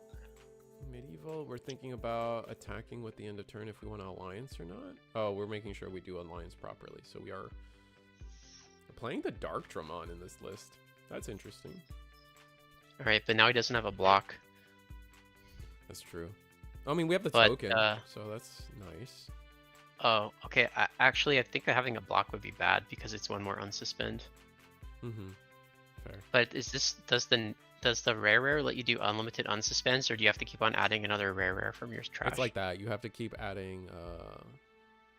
Oh, okay. So it's not that great. But we do have collision here, so probably just gonna see the attack into. Doesn't really matter, and then. He promoted and killed the token again, which I think is a mistake because. I think you have to. It would have been one more unsuspend. No, he doesn't have to add 3 when he promotes. Oh, I see what you're saying. And it says delete the lowest level, so he didn't delete the token, he deleted the medieval, but then the token decoyed to save the medieval. Right. Okay, free Emperor. Doesn't do any much, but it's free.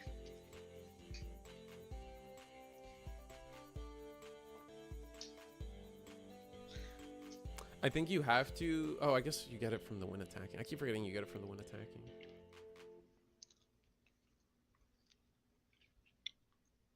But you still get. You still have that issue, right? You still have that issue about what? You still have that issue of, let's say you promote and then you wait till the when attacking. You'll always have that issue because you don't get the unsuspend unless you have rare mon underneath, right? And so you. Yeah, but you have collision, so they always have to block after you attacked. But you have to attack, and you always are going to be I resolving have the place Judge 3. Call. I'll be right. You're good.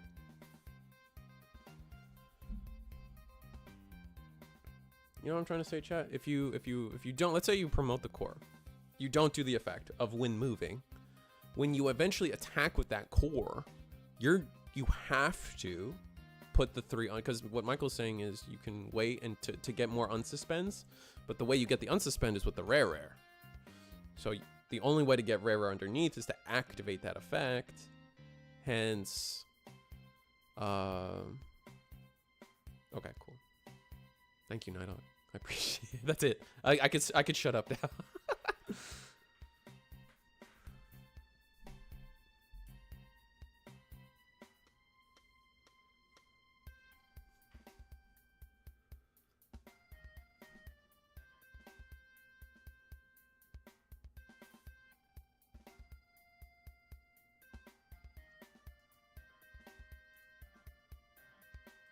The core isn't once per turn, though.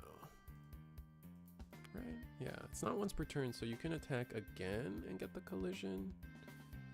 I see their point, though. So we did get the 1 unsuspend.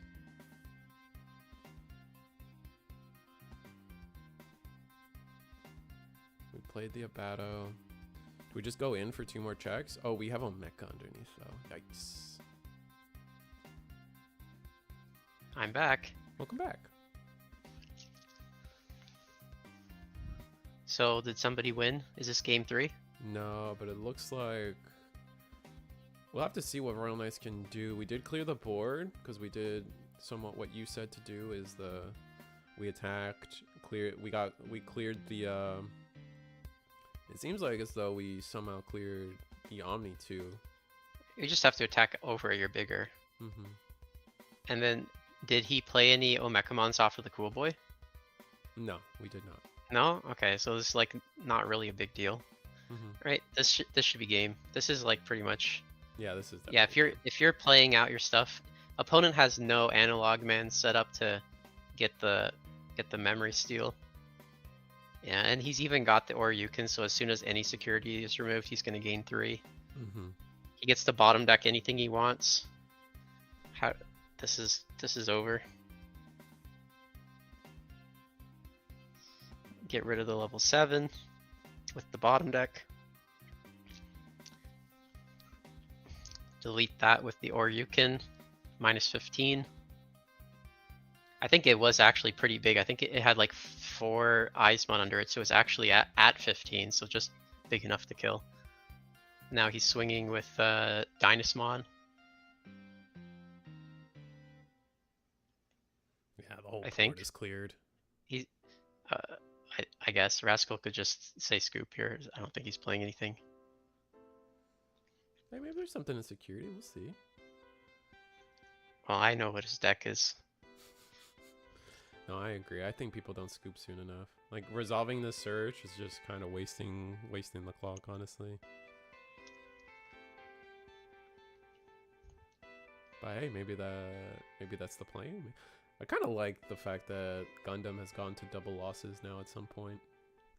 How does that happen? Oh yeah, because if there's a tie and you go through a few steps, Mm-hmm. and then if you can't resolve the winner after the tiebreakers, then you just give both a loss, Yep. which is kind of okay. I think Digimon needs to be stricter with time because I don't think people have a sense of urgency. I agree. That's exactly what I was thinking. But I don't know if Gundam's rules can apply to Digimon because the game is a lot more technical and math oriented than Digimon is. Digimon is just, oh, yes or no, did I wipe out my opponent's Digimon? Next step. Whereas Gundam is you do damage sticks, and you have to plan things out properly or you're gonna get valued out of the game. Wait, how did he get out another Abadamon? Was that in the back this whole time? That was in the back, yep. Oh, no wonder he didn't scoop. Okay, I'm silly. Yeah, but now he just bottom decks. We it still and had more Surfer. attacks though.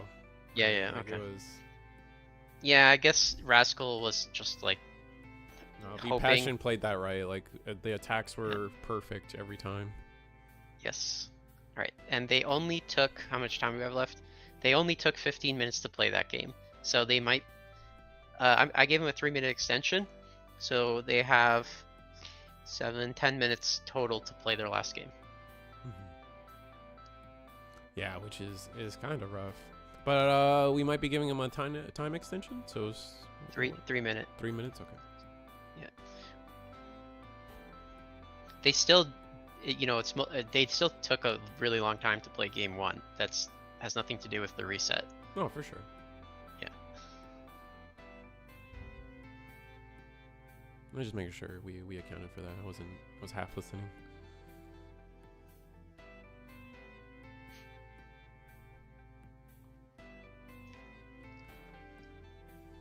Let's see if you have Cool Boy. Nope. Nope. 3 You think costs. that's the best start? Cool Boy, turn 1? You want it in play. I mean, like. Sure, but if you're Royal Knights, you play the deck, right? What's your ideal turn 1? If you're going first, there's an argument to play Magnum on turn 1. Mm-hmm. But if you're going second, you definitely want to play the Cool Boy turn 1. Right. Because since you need it in play, the only other, as the game goes on, you're going to keep on adding more cards to your King Drizzle stack, and everything in the deck becomes cheaper, but Cool Boy doesn't become cheaper. Right. So you might as well get it out early. Mm-hmm. That makes sense.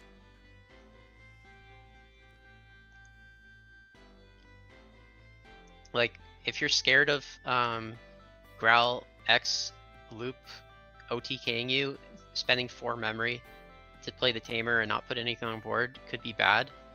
If you're going second. Mm-hmm. Yeah, like if you're going second, but if you're going first, it's still okay to play it. Going second, you might want to have a blocker or something at least like that ready to go every turn. Right. So yeah, cool. It's otherwise just hold it in hand and hope your opponent hits the last Guardian out of security and you get to play it for free. I know what you mean, Nighthawk in chat. Ugh, I just noticed he's a sideways stacker. The only thing I would say the sideways stacking is more acceptable, is only acceptable for King Drizzle, in fact. Because like you have this situation where it's like it's gonna fall off your desk, it's too far close to your hands, etc. So go ahead. It's visually clear for your opponent too, because we're not talking about inherits, we're talking about showing what Digimon are under the stack. Right. And he's not when he does Evo, because we've seen him Evo into Omni X, he Evos up vertically. Well, whatever you want to call it, vertically or whatever, whatever. Like he Evos up the traditional way. It's just to show his opponent, to be clear. Yeah.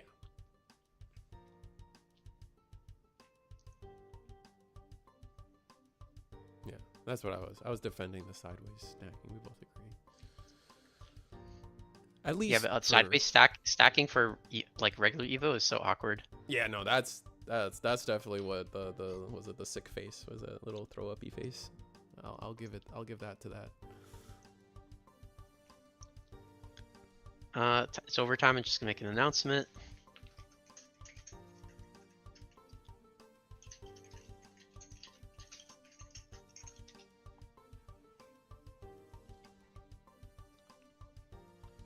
How come you haven't updated your icon to the new Cool Boy? I just like this Cool Boy because it's I played Blackboard Greymon for 1.5 years. Oh, and this card was always in my deck. Yeah, he's great.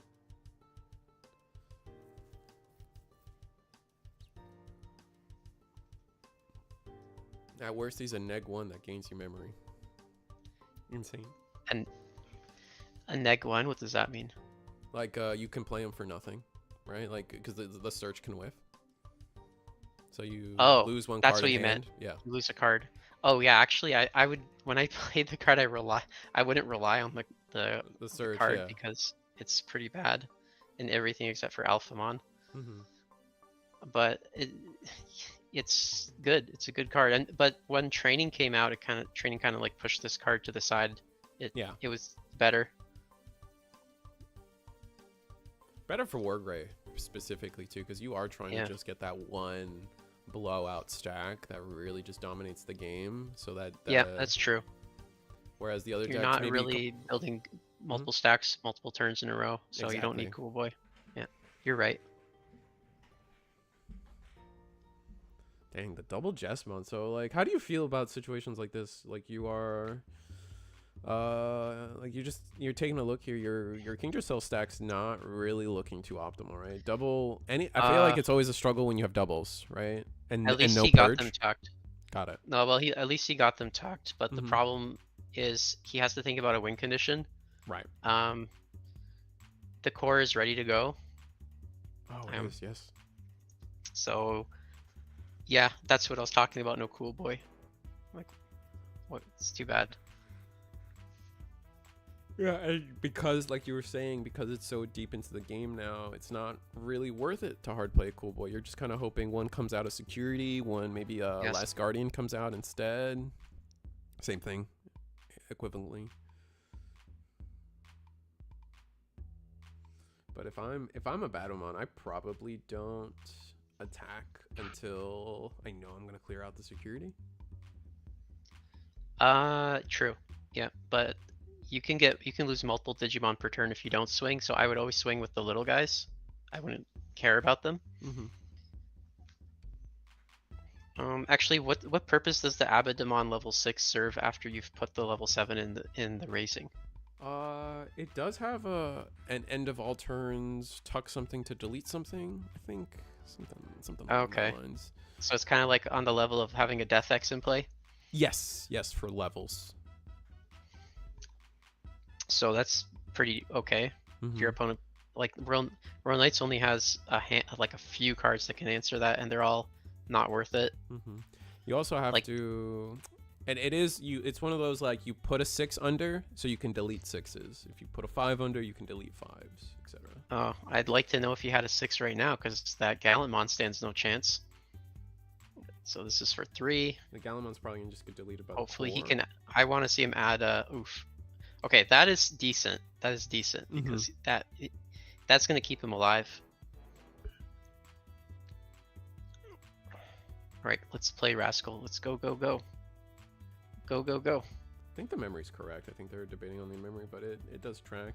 We play for 6, played the Gallant, play this for 6, gain 3 memory. Yeah, it all tracks for me, chat.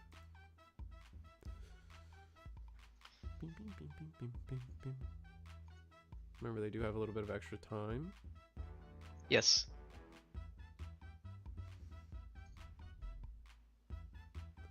Right, we do the core.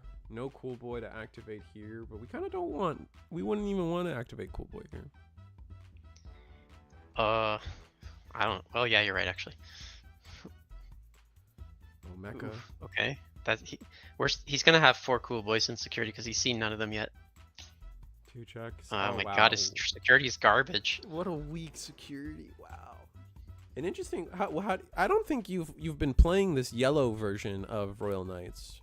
With adding the Gladiamons, maybe having the text for Kentaurusmon. What's your opinion on this? I'll be right back. Go ahead. Actually, yeah, I'll be right back because I got judge stuff. You're good.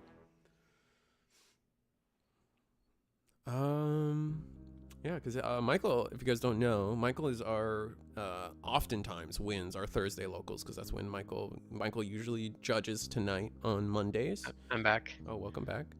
But my question for you, Michael, was how do you feel about the differences between I call it the yellow Royal Knights, where we're adding the Gladiamons, the yellow options, Karis, and just to help enable Kentaurusmon. And I don't think you're on that version, so go ahead. I think your goal is to win the game, right? Mm-hmm. So if you're playing defensively, you need a lot of pieces to come together for that defense to be good. And the deck already has the Omekamon Omnimon combo. Right. So you should push the deck to be faster. I think my deck has 3 Crimson Mode Aces because I like to go Omni X and then swing. Like, so Omnimon X, roll out of the Purge to tuck in Omnimon X, bring out the Omnimon X, swing, then play Crimson Mode and trash their security and have the Crimson Mode swing per game. Right.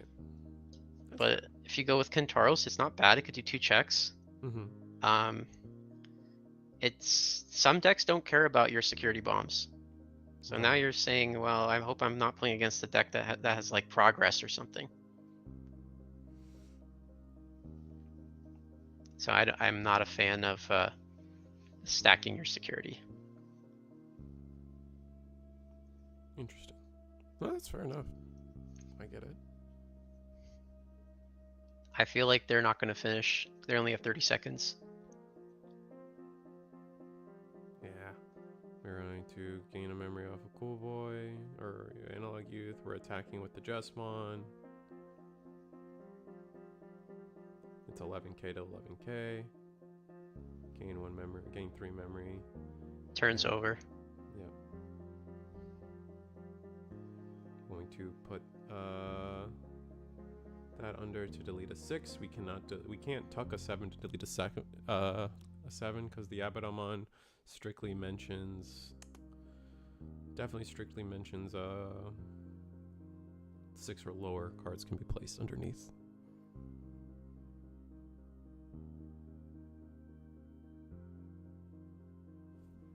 Let's see how Twitch chat's doing. Empty. Thank you. Other than the bots. Thank you, bots, for keeping my Twitch chat alive. Oh, we just hard digivolve into the core?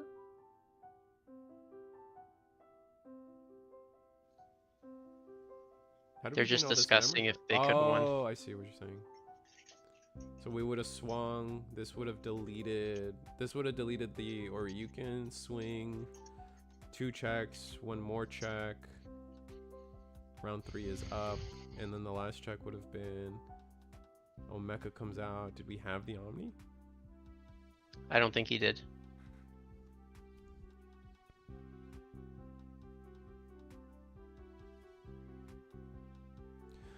I didn't even know you streamed on Twitch, but to be honest, YouTube is so much better because I can pause and rewind. 100%, Damien. 100%. We're not doing Twitch for. I love that because we've used your YouTube stream to catch people who were cheating. You know. Oh It was really? proof. We found it. Yeah, cheating on that's stream. Oh, that's wild. Oh, sorry guys. Yikes. They said I was not muted. Oh, that's the players in The Discord chat. I was not muted on Discord. Let's see. I don't think like- we've seen Marcos or Shogun, so we could just sit here. Sure. What deck could you be playing with 4 Koromon? It could be any deck in the game. Risu helping the comps. That's true. That's what we're here for. But yeah, Damien, to finish that topic, I agree. YouTube is better, but you know, it doesn't hurt to diversify and keep my options open. It's usually what my mindset is. I gotta get the timer going before someone yells at me. And by yelling, I mean keep me in check and let me know that they really do want the timer on the screen. Wow. Wow. Uh-oh. Shogun submitted a deck list with no eggs. Oh. That's a lifetime ban. I bet. It should be, honestly. It's ridiculous. I'm gonna tell him not to do it again. No, you're not an official judge ever for anything, right? Like you haven't officially judged the regional or anything, or? Oh, I was a judge for Digimon up until like November last year when they redid the Right. judge exam. I just didn't bother to retake it. That's fair. I was like, okay. I had just become a judge in August, and then they're like, oh, we're redoing it in November, and I was like, okay, man, I'm just gonna like, who cares? Like, I'm That's fine. kind of troll. Yeah, I feel you on that. That hurts. Oh, so we have another Omni versus a Galaxy. It's gonna be interesting to see how much. The question for Galaxy is becoming how much of a toolbox top end do we have? There's a lot of people moving towards like the pure, like what we want to say. Have like you pure ever become a judge? Nah. Brother, we've been out of college for, checks his watch, 10 years, something like that. And What does that have to do with being a judge? well, this is what it has to do with being a judge. I vowed to never take tests again. Oh, F that, okay. honestly. Studying, taking tests. Oh, brother, do I hate it. So, nah, dude, I have no interest in being. Why would you study for a judge exam? Did you just know the rules? No, you're right. Yeah, you're right. You're right. Of course. I never studied. It's fair. Studying's for students. You never you're studied right. and you got yours revoked. All of, bro, it's not. Is that a coincidence? I don't know. I know. The way you put it makes it sound like I'm a bad person, but I'm not. Yeah, it does. I'm sorry. Oh, that's funny. Oh, both of these decks are blue and red, so they're both the same colors. That's funny. That is kind of fun, but the completely different decks. That's so amusing. Oh, but no, I just don't have an interest. I feel like on a local level, like people just go to whoever, like they'll always be the person with the judge certificate or whatever, but people are still always going to go to whoever they trust the most. So I don't need a judge, you know, name tag for locals, and then I don't really have interest in judging official events. So maybe I should to get like to like network better, but other than that, I feel like it's disingenuous if I try to be a judge for not the purposes of being a judge. So I don't see how that helps you become a bigger streamer if that's what your favorite thing to do is. Exactly. Like, so. I mean, there's a little bit of networking that gets done, right? Get to meet some of the TOs, get to meet some of the people at work, and know people's names and be in the conversation more often. There's value there a little bit, but it's like, again, it comes off as very disingenuous to me.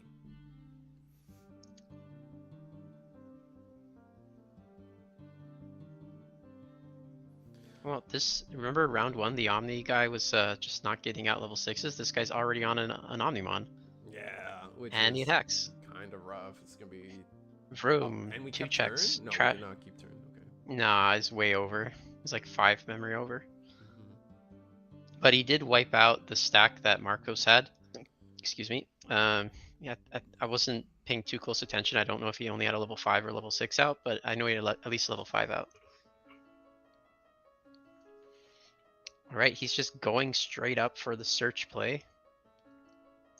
And then he could bottom the level 4 and go into another level 4 and search some more. Or he could go into a Galgamon and gain memory. Probably. Okay, he's just going to draw more. Get another tamer down? That'd be nasty. Oh, the Sayo. Ugh, that's not a great tamer to come down in this, at least in this specific situation. So we're looking at game. He needs to, yes, that's what I was saying also. Yep. But he needs to clear one of those bodies, or at least, I don't think he could stun it, but he needs to clear stun the Omni? He could. What is going on? The new Cressy does stun. Does it stun regardless of sources? The entire deck stuns regardless of sources. The only thing that you're thinking of is potentially the old Dianamon, and I guess Hexablow. The old Dianamon and Hexablow have that like Hexablow effect where it cares about sources. But yeah, both Cressimons when Digivolving just can't suspend something. Period. You're right. It's okay. So he can't suspend, which means he can't attack or block.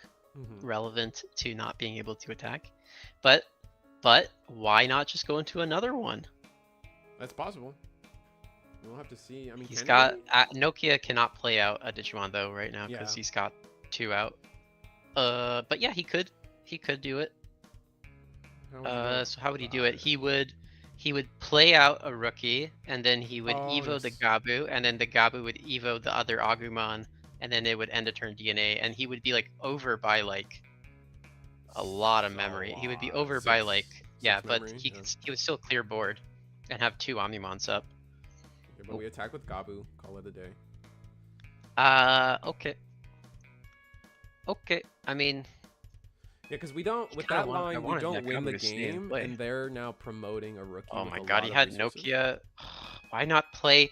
Why not play the Nokia first, We and didn't then have see an what Agu. happens, and then swing? I think we didn't have Yeah, but Agu. what he could, what if he found it off of that?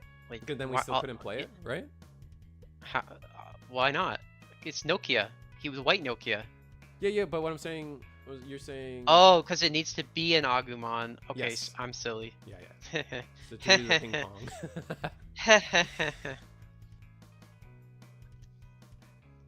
Risu, does that Adventure Agumon deserve a band pair with Nokia Wargrey? I don't think so. Is that... what's your experience with Wargrey, or sorry, Omnimon DNA and that Agumon in particular? I don't consider that Which interaction... Agumon? The The black Adventure one? Agumon that specifically says you can evo into a Wargrey for Yeah, 4 just Evo memory. for 4. What's the what? If you're playing against Royal Knights, that's a great answer to the Royal Knights deck. Don't people want to play cards that beat Royal Knights? Yeah, I think they're just asking in general. They didn't give their specific opinion. They were Um, giving our opinion, asking for our opinions, and I think we both agree that I don't think that Agumon is committing too many crimes for. It's not the not thing that's making Omnimon DNA a relevant deck, right? Like it's not. it. Go I ahead. mean, if it did all of that plus it searched, then it would be crazy. But it doesn't. It's a brick until you need it. Mm-hmm. So no, it's not that good. I mean, like we're not. These rookies are not on the same level as the rookies in an Imperial Dramon, where every single rookie searches and gets you like up to 2 cards. Yep. These rookies are very fair, and they're diverse enough in their effects where you can't really abuse them. That's a good point because in Imperial, like it's basically you're running like 12, like, not exactly, You, but like you're at least running 8 of the same rookie, guaranteed, and the yeah, other ones are just kind of like copies. They're your best copies of those. yeah. The promo Wormon still gives you up to 2 cards and has the same inherit to end a turn DNA, Mm-hmm. and then you have the promo Vmon, which lets you evo for 1 less, and you get to draw multiple cards because you're swinging multiple times. So it goes crazy. So Apollo is attacking for 3 checks. Yes, 3 checks. Thanks to a nice Digivolution combo involving the Galgamon to gain extra memory, Sao to Digivolve for cheaper, Ko and Sao to Yeah, but I think he's only 16k. But wait a second, how he must not be 16k? oh, because they didn't block. Is that what you were suggesting? No, because he didn't delete. But I think he stunned it, so it can't block anyways. Yeah, yeah, But yeah. he would have deleted on the first security check if he was at least as big. Yeah. And we're gonna Digivolve What do we have? into Hexablow? Hexablow. Hexablow just for the insult. Oh, that's actually forced sources. That's so lucky. Was it 4? I thought it was 5. Okay. I didn't count it properly, but let's see. Egg, level 3, level 6. 2 level 6s And at then least, right? So. And then did he like hard play the other 6? So there were not 2 3s, there were only 1 3 under it. I thought there was 2 3s, but I could be wrong. Either way, I feel like it doesn't change too much. I'm gonna start a main, the Mirai. It was 4, you rewound, it was 4 sources. Thank you, Damien. Then you must be right. Maybe there was no egg. Either no egg or no second rookie, probably. You're right. The Omnimon stack didn't have an egg. Ah, okay.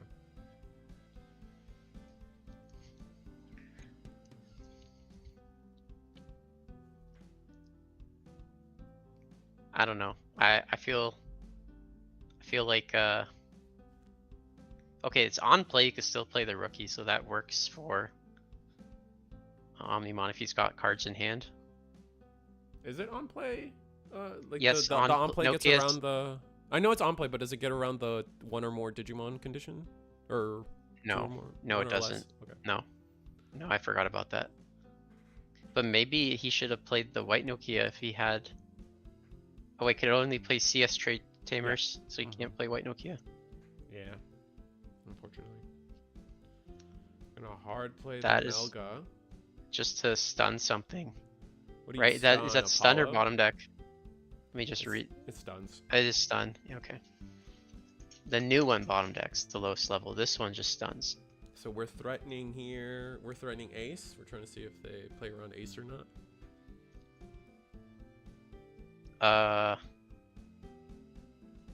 Swing Hexblow. Do they have it?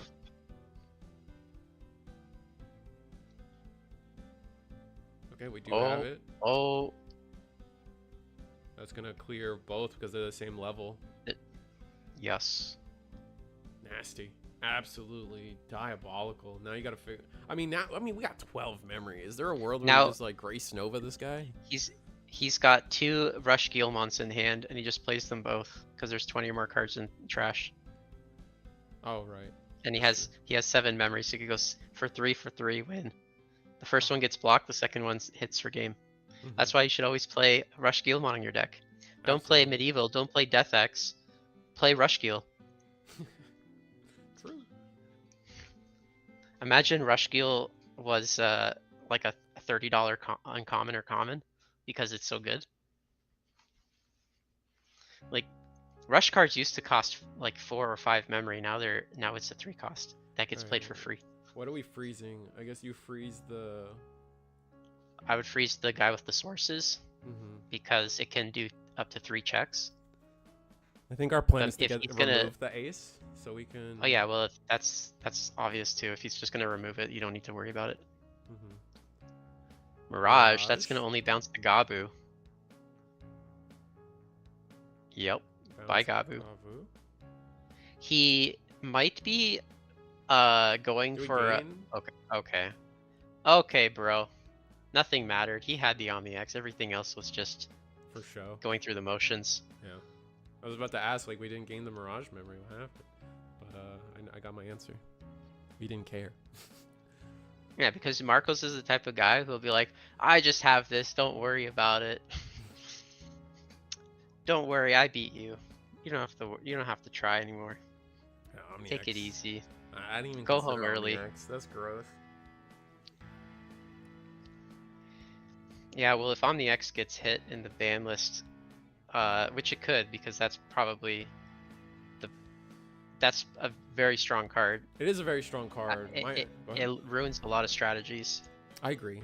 I do think the problem for me about like I don't disagree that like maybe the game would be healthier with Omnimon X either banned or at 1 or something like this. I don't think that's a bad take, but my issue is it as bad as Apocalypse, right? Because that's the only other time they've hit a secret rare.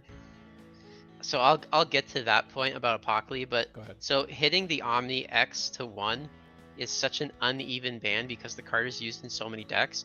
There's a lot of decks that only play it as a 1 or 2 of. Right. But if you're playing Royal Knights, you're playing it as a 4 of. So that's like a slap on the wrist for some decks and a kick where it hurts to the Royal Knights deck. So it's I don't know if it's the right card to hit just because of that factor. But then for the Apocalypse was strong, was overpowered for its era. We had our unban week where we let people play with unbanned cards. I mean, we undid the restriction list, and we said everybody can choose 1 card from the restriction list, and you could play it at 4 of. There were a lot of people that played Apocalypse. They didn't do that well, and they were not players that were like didn't know how to play the deck. They were people that used to win with Apocalypse all the time, and they couldn't win because after like how long has it been? Like 2 years now? After 2 years, the card is not that good anymore. It's been a year? Has it really been only? Oh, I guess it has been. It was like beginning of 2024, so it's close to 2 years. And I guess that when we hosted the tournament in the beginning of the summer, so it's been a year. It was a year and a half after it was released and shortly thereafter banned, or restricted to 1. So yeah, it's not. I think that you could undo the Apocalypse and it wouldn't be tier 1 anymore anyways. That's fair. I'm still. But that yeah. I'm still. And that's why I think a lot of cards should be unrestricted because they're only too good at the moment. A year later, they're not that good anymore. It's not a bad take. I'm on the side of like I'm okay with certain bans existing just on principle, just like because as a representation of what those cards did for their time. And like I mean, like on like I will add to the one thing I will add to the Apocalypse conversation of like should it other than just personal feeling of like, well, it dominated in this meta, so it should stay banned, which I do genuinely agree with that opinion. But I think the other thing is kind of like Ice Wall, Apocalypse just led to very unfun games. Like playing an Apocalypse and losing to Mill Out is just not fun. Like I don't want to play that game, right? Like, and I think that's the kicker for most of why Apocalypse stays banned, and and Ice Wall in my honest opinion. It's just it's not fun to play against those cards. Period. Back when I was still on Imperial Dramon, I put Ice Wall back into the deck only because of Growlix Loop. That's and fair. I still couldn't beat the Growlix, and my issue was I could not predict when they were going to go for game. Mm-hmm. Because it's like, do they have it or not? There's nothing on board to indicate if they have it. Right. There's nothing on You board can't see if they have the Gravity Crush in hand. Like it doesn't. Yeah. There's nothing you could do if they have it. Like if you Ice Wall, they're just gonna choke you back, and if you don't Ice Wall, they have game. Mm-hmm. So if you Ice Wall, they just choke you back without swinging, and then you're the one who wasted a memory. Yep. And then it's what's it called? What I would argue, what I would say is like at that point, it's the only best time to play it is if you have guaranteed game next turn. That's it. It's not. It can't be used as a preemptive strike to buy you a turn. It is only strictly for I can guarantee my next turn and win next turn, right? Which hurts its utility, right? It's just Right. Well, and also in Imperial, a lot of the times you're playing a rookie from your tamer, and you don't even know what your cards are going to be. So you don't even know if you have game next turn because you have to still do a lot of draws before the pieces come together. yeah, of course. I dropped that deck. It was too slow compared to right now. But yeah, to your point, like Ice Wall, like probably not a big deal, right? It could maybe go back to 4. I don't think it's a crazy notion to think that. But Yeah, it's just unfun. If you're playing against, like if you're losing to Royal Knights, hey, Ice Wall's great because they do a lot of swings in one turn. If you're losing to Growl X, Ice Wall's a great card. But there's some decks that just do one big swing. Like in round 1, we watched the Greymon OTK deck. It promoted, attacked with the X antibody in source, went into the Omni, did its 5 checks, and then end of turn swung. Ice Wall does nothing to that. Absolutely. So even if they played 4 Ice Wall in one turn, like who cares? That deck still wins. So Ice Wall, and they're coming up with more effects that give you different versions of protection.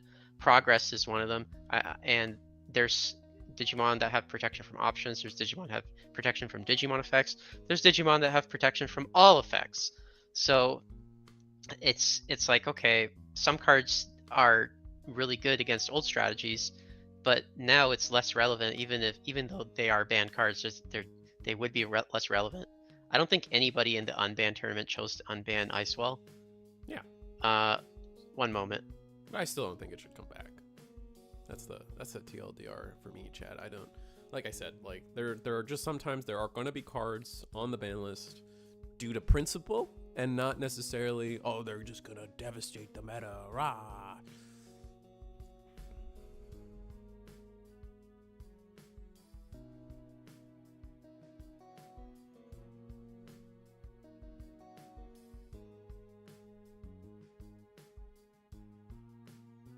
Yeah, no, I agree, my career. I've kind of always said that the Gabu could come back, like unironically. I think Gabu can come back.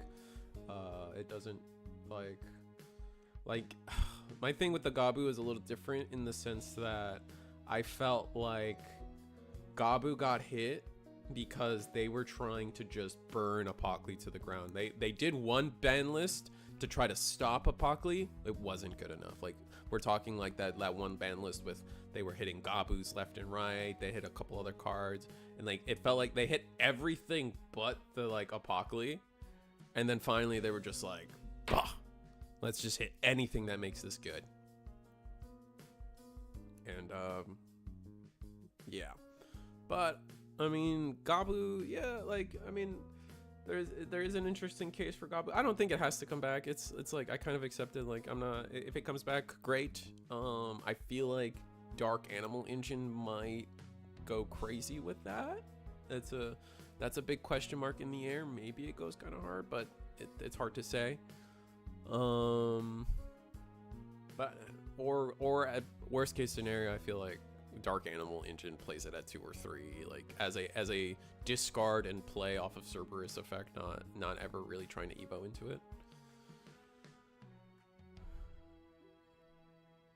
To be honest, I'm not sure the old purple engine should still be hit. Like I could maybe still see the Eismon, but BT2 Gabu. Yeah, I can agree that the BT2 Gabu is kind of like, why is there's a few Gabus on there that I'm like, that's weird that they're there, but I don't know. I'm okay with almost every card on the ban list. Like I think they can all just stay there and be like the game has other issues that like adding cards like, you know what I mean? Like I feel like the conversation shouldn't really be go back. Like the conversation is in the wrong direction if we're talking about let's reintroduce cards to the format. Yeah, that'll fix it. When I feel like any complaints or fundamental issues people might have with the game have nothing to do with what's already on the ban list.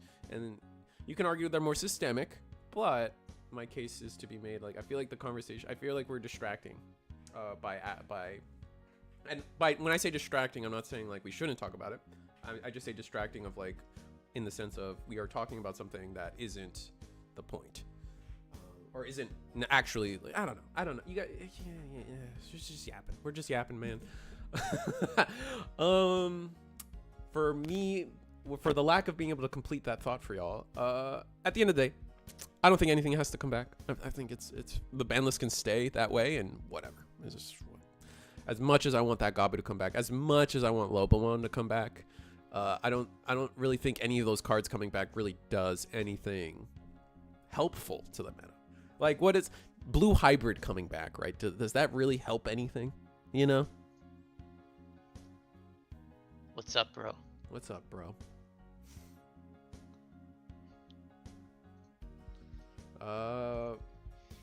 Omnimon was able to stave off death, but now we're really set up on the Omnimon side of things, but we just have nothing, absolutely nothing going for us. Okay, Wargray into Melga. Okay. Look how big his board is. What are you saying? Who are you saying doesn't have anything? Omni. I don't think Omni is like you didn't see the triple Agumon play to try to find everything. You mean Gabumon? Sorry, yes. But actually I it looks like I'm eating my words now, so there's that. All right. Burn. Oh no, we're bigger. We're 17k thanks to Nokia's. Swing. Does he have one more Omni? Does he have it? Heal. This is the fun part of the deck. Everybody always wants to go into Omni and into Omni and into Omni. That's why people love the EX9. Yeah, no, for sure. That's why it's what, $60 still. I think it went down to $50 now. I think people realize the BT22 is better in the meta, even though on paper the EX9 seems like it's a better card. Mm-hmm. But meta determines what people play, right? Right, and I think I do agree. I think people do agree that like I think when we're making our deck, most people are just playing 4 of the BT22 one, but they still add the Alter S, but because having that ability to do what we just saw in front of us is too valuable. It's really hard to evaluate cards in a vacuum without like playing them in a tournament, because I don't know anybody who correctly figured that the BT22 would be favorable compared to the EX9. Really? I feel like I sat there and I was like, this guy's insane. When you mean I get to bottom deck 2 things and then delete 1? That is the main reason nasty. It's better is because you get to attack when digivolving, so you don't need to put the tie and mat or the mat and tie in your deck. So I agree. That's spacing your deck for other better cards. and also you can play around protection effects like Miraculous Mega Knight or Royal Knights doing their Omekamon Omni combo. Because if you, when digivolving, bottom deck their Royal Knight, and then they, in response, or they, yes, in response they play out the Omekamon, you still get to attack and delete the Omekamon. Before or the is it Omkai. bottom deck? One or the other. I forget which, if it's delete or bottom deck. But you get to interact with the Omekamon before it evolves into an Omni X. Yep. So that's like the main reason this card is good. Is because it's a very safe card to attack with. With the other one, it's immune when attacking, but you don't get to attack unless you keep turn. Yeah. So no, I agree. No, and I also agree with the point of like Matt. I've been telling I every time I have this conversation about Omnimon, every time I see this Matt and Ty in particular, I kind of cry a little bit because like you spent 4 memory, and this card doesn't help you. Like, it's the whole point of Omnimon, imagine, is to get Omnimon on the board, and to do that you need to find your pieces. And if playing this Matt and Ty is what you're doing early, you're not achieving that game plan, right? This card doesn't help you in bad situations at all.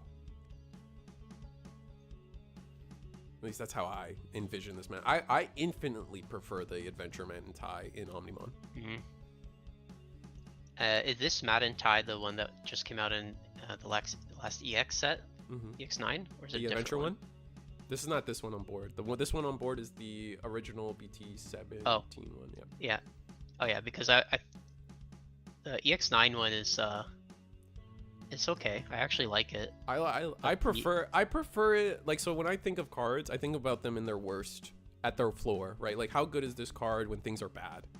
And for me, Omnimon, for Omnimon, what is your bad scenario with Omnimon? Oh, I don't have my pieces. My hand is bricked. My hand, like, I still need to find Wargrey. I still need to get Melga. I still need to, like, just let me draw a card, please. Yep. This Man and Ty just doesn't do that. And like you said, if you're maxing on the BT22 Omnimon, it already lets you attack. You don't need the secondary effect of this Ty on Matt on board. Okay. And then they still have that memory effect. The memory effect is still insane. They both share that. 6 cards, 7 cards. Mirage. So if he adds top card, he's gonna have 8. He's gonna gain 2. But I guess he already did it. All right. Okay, Nokia. Let's do it. Actually, Nokia has to be careful. Oh no! It's like, do I want to give you memory? That's rough. I freaking hate Mirage, man. Why not ban it to 0? If you can ban the purple Matt Tamer to 0, why not Mirage to 0? That's fair. Yeah. I don't disagree with that. I usually can reserve emotions when it comes to my topics, like Digimon topics, but not Mirage. I get emotional. That's fair. Oof, this is rough. You can take both of those. Right. but should he? Do you have to take both if you can? I don't think you not have read to. the card. I don't think you have to, but says real top 3, add 1 with Omnimon in his text and 1 card with CS trait. So you have to. Oh, interesting. You have, if you kind of have to. Yeah, if they both fit the criteria of both Omnimon and CS and trait, you have to take both. Gotcha. But if they're, let's say they both only had, let's say one of them had Omnimon and trait and the other one was CS and had Omnimon and trait, or text, I mean.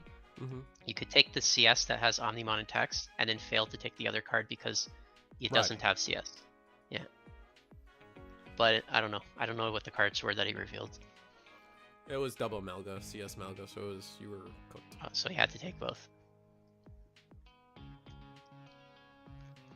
I don't know. I feel like not playing the white Greymon in your deck makes it so that there's just less plays you can make sometimes. But I don't think white Greymon can Evo on Black Agu anyways. It can. Oh wait, no, it can because it can Digivolve on any Agumon. Oh, it can? I think so. Oh, okay. But it can't Digivolve on Black in general. You are correct on that. But I could be wrong. I'm not sure. Yeah, I'm looking it up. Where are you, buddy? Secret rare. Evo on any Agumon costs a 2. Yep. Yep. Yeah, so sometimes you just want to like Evo in the back and not do anything else, and I think that against, I don't know, but then you don't play any level 5, so you're just stuck on a level 4. Oh, We're attacking with the Gabu.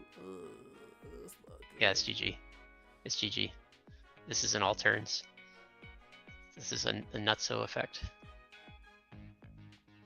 We're He gonna just let it go. tucked it and did nothing. He's like, I already did it. He said, I already did it. It's okay. That's why. Or maybe he did that because he knows he's not going to lose the card on his turn. He can go into the 4 for free and EO for free, which is really pushing it. Interesting.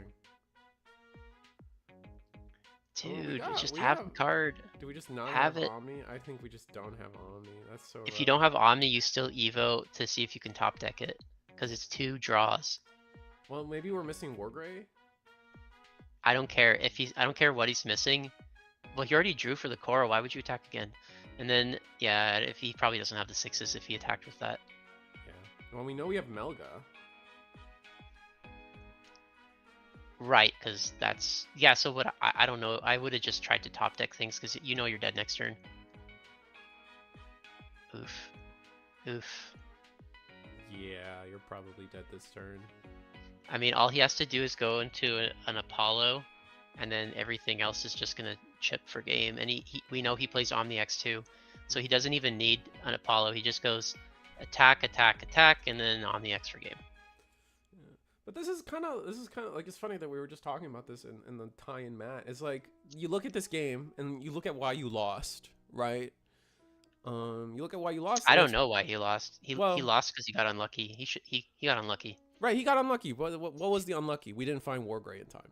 So he didn't draw the main point of his whole deck. Right. So exactly, he didn't draw the main point of his deck. So if these tie-in mats were the adventure ones, maybe statistically speaking, we have a higher chance of finding what we need. Uh-huh. Right? So maybe we don't lose that game if we actually got the draw off of these tie-in mats is all. That's where my whole the titular point of my discussion.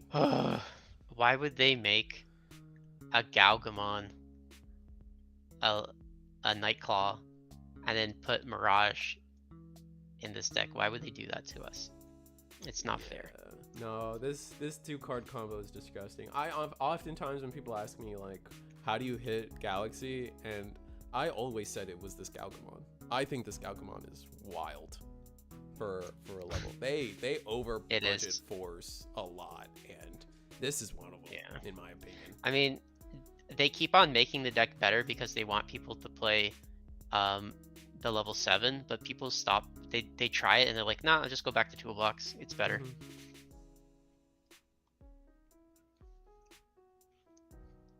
This is a free check because there's jamming. Yep. And it's 3 checks. Oh, it's 3. Yeah, because we attacked and then used the Sao to Evo and Apollo from trash. There was our Wargrey. There were 2 Omnis, 3 Omnis in security. That's insane. He doesn't even need Omni extra game here. Yeah, and that's Mirage to go the rest of the way. Rough. Congratulations to Marcos. What were we and we'll be seeing for? Him next round. Oh, we were looking for Wargrey. 2 cards off! Oh, I'm so right. That's crazy. We can go watch Table 4 or Table 7. What's your favorite? We already watched Vpassion. We could watch Table 7. Okay. Yeah, I was gonna say there's like a million people at Table 4. I don't want them scattering. Oh, someone's playing Gas. I love Gas. Have you seen this deck? Is that Phoenix? Which one is Gas? Gas is the yeah, Melga. I played against him on Thursday. He crushed me game 1. Mm-hmm. And that's it. And then I beat him the other 2 games. That's funny. I mean, I did win the tournament, so obviously I won my games. Yeah. Yeah. I love this deck. The Gas deck is so sick to me. It looks like we. Why do you call it Gas? Because it's Garuru Ultra S. GAS? Yeah. Okay. Well, he has. It looks like he already omnied and spit out the bodies, and now Phoenix is just going for the OTK. Are we bigger than 15? Oh no, we trashed the Omni. Yeah, one of the weaknesses of this deck though is there's no Miraculous Mega Knight or Omnimon Ace in the deck. So it's all a my turn deck. It never does anything on the opponent's turn, like the other Omnis do. Yeah. You do have potential for ace play, but only as a level 5, unfortunately.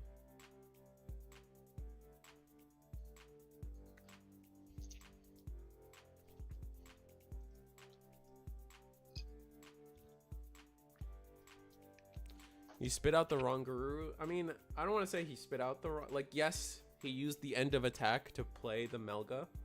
However, I don't like to call that wrong. You don't know the situation at hand, right? We just came into this game. Yeah. So what if he didn't have the Sagittarius mode in his stack, right? So normally you would play out Sagittarius, and then you evo for free into the Melga because you also played the Blitzgray, and now you can go back into a whole new Omni. And you gain a lot of memory, but it's like, if you don't have it, what else are you gonna do? Or maybe he didn't have another Melga in his hand, so he's like, well, I might not draw it, and then I'm gonna be bricked next turn, so I might as well play out the Melga. So there's a lot of possible reasons, and I'm not. Anyways, whatever he did, it was for his best own intention. He knows what's in his hand. And look at that, he's rebuilding. I don't think he keeps turn though. He does keep turn. Oh, it keeps? Ooh, because he's got the Tamers, you're right. Okay, so he can gain 4. I don't think he's going to get the DNA play off, unfortunately. No? No. Because he doesn't have the right Scramble, egg or rookie? Unless he has Scramble. Oh. Or Melga, or... I think there's one Scramble in his deck. Garu X, if you go into Garu X, you can gain the memory, but you just can't go into Sagittarius here without passing turn unless it's Scramble. Okay, Garu X, trying to draw into the Scramble, maybe? Okay. So he does have 0 scrambles actually. I thought he had 1, but he has 0. Okay, well. From here, you freeze the level 6 and why would you freeze the level 6? Does it do something when it attacks? I guess you can freeze the Geo? Maybe he... Wait, did he hard play that blue stack? Yeah. Is that why? What if he just hard... No, I'm thinking like, what if he just hard evos? He could attack. Okay, I have to check which Omnimons he has in his deck. Because I think it's just the Alter S's. Let me just check. Oh, yeah, you're probably right. I need to check this stuff. Do okay, so you're right. Only has Alter S. When Digi-evolving, if DNA, then delete all of your opponent's Digimon with the highest level. End of attack. Yeah, so he doesn't have a way to force an attack. Oh no, he does. No, he doesn't. Because the Blitzgray is end of turn, DNA, and then a Digimon may attack. But he needs to also be Digi-evolving before end of turn, so he doesn't have... Yeah, he's messed. He just didn't have... He had needed 1 more memory.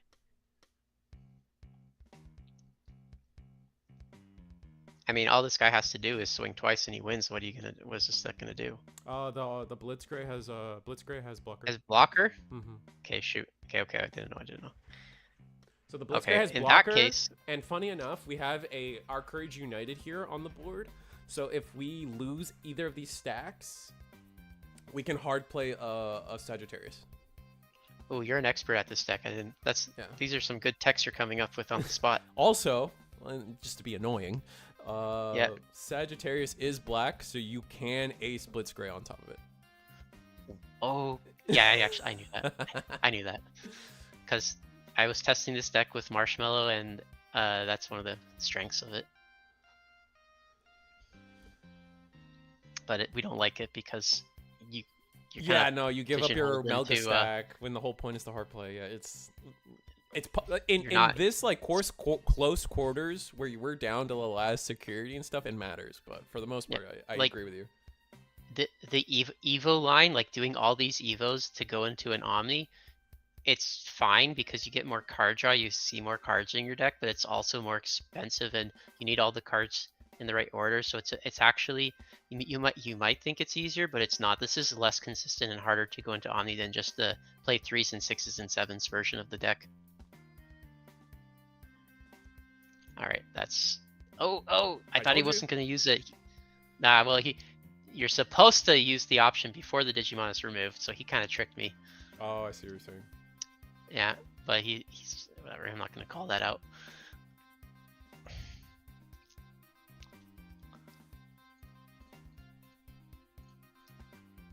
So why did we gain the memory? Oh, because the Digimon was deleted. Ah. What did what's the Sagittarius do on play? Does it stun? It stuns. Is that why he put the bird upside down? Mm-hmm. Hey, that's really valuable. And yeah. And no, he really did good. what I was implying, not to stun the 6, but in fact to stun the 3. Yeah. What is your walk us through why you think instead of the 6 you stun the original rookie on board? I'm understanding the 6 doesn't have a when attacking, right? So it's just a body right now. Mm-hmm. So then the level 3 has potential to evo and be something else. Ah, okay. But it looks like we're going to go into or you can ace anyway, so yikes. But okay, let me read that card. Oryu. I didn't type it right. Oryu. It says when a security is removed, delete one of your opponent's Digimon with the lowest TP. So it wouldn't matter if he stunned it or not. He would have to swing with something. Yeah. Yeah, but you can DNA right now. Yep. Okay. Just do it. Yeah. DNA. We're gonna minus. What are we gonna minus? We're gonna minus the Blitzgray. No, we're gonna They minus just the make sure they Wargray. follow the effects in the right order. Mm-hmm.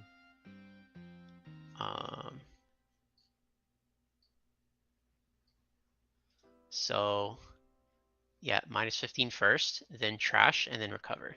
I don't think there's a gain 3 DP memory. buff on the Gallant LMT. What did he choose to minus? The ace? What did he hit with that? Nothing? What's going on? Where is the minus? Did he 16 forget though? the minus DP? Yeah. Did he not do it? You I'm have gonna to ask. do it, right? Okay, there we go. There we go.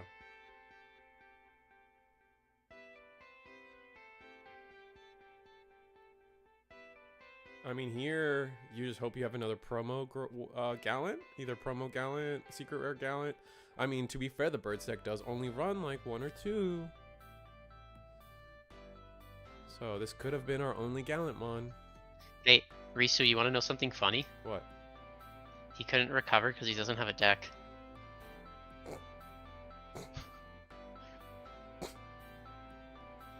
That's pretty good. Alright, Yeah. Gyo, Rush Gyo for the win. No, Oh, no, but this, that card has rush anyways. Yeah, that card has Rush anyway. Ah, busted. Alright, swing per game, and that's it. Dang. We needed Scramble? What were we looking for? Ah, Beats so me. Unfortunate. So close. So unbelievably close. The fact that we did that, and I mean, honestly though, that's why like people are talking about like, you know, like Graph Crush to 1 is happening. And then I don't think this turn happens without Graph Crush to 1. With Graph Crush to 1, I say. So. Oof. Why not preemptively just make all the 0 cost gain memory options 1? Because they're hitting them like a little bit at a time. But it seems like I like people are just gonna figure them out. I like the idea.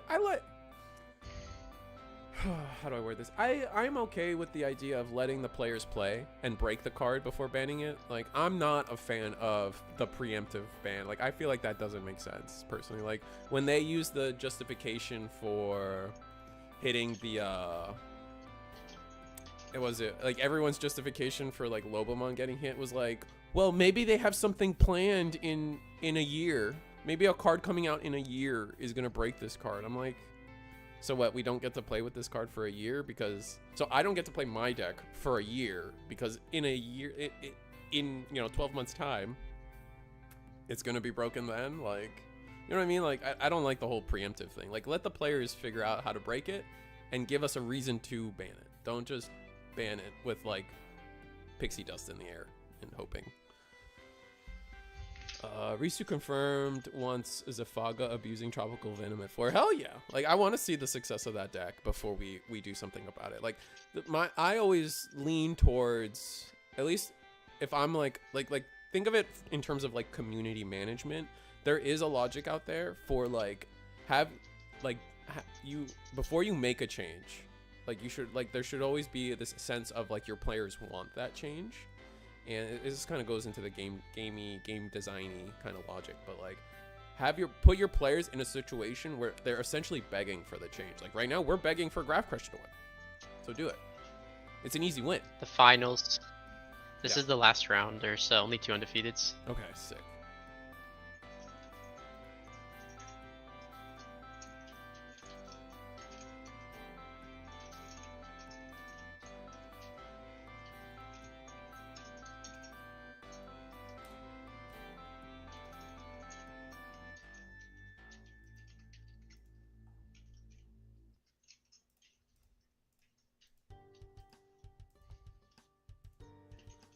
Impy. We haven't seen Impy all day. I don't even know who Impy is. I am not familiar with this player. Oh, fair enough. So there's fairly new, I guess, to the Eagles Nest scene. That's fun. Yes. It's always nice to see new players. I don't know. He's 3-0. He might not be a new player. Well, new players to the community. Yeah, exactly. Yeah.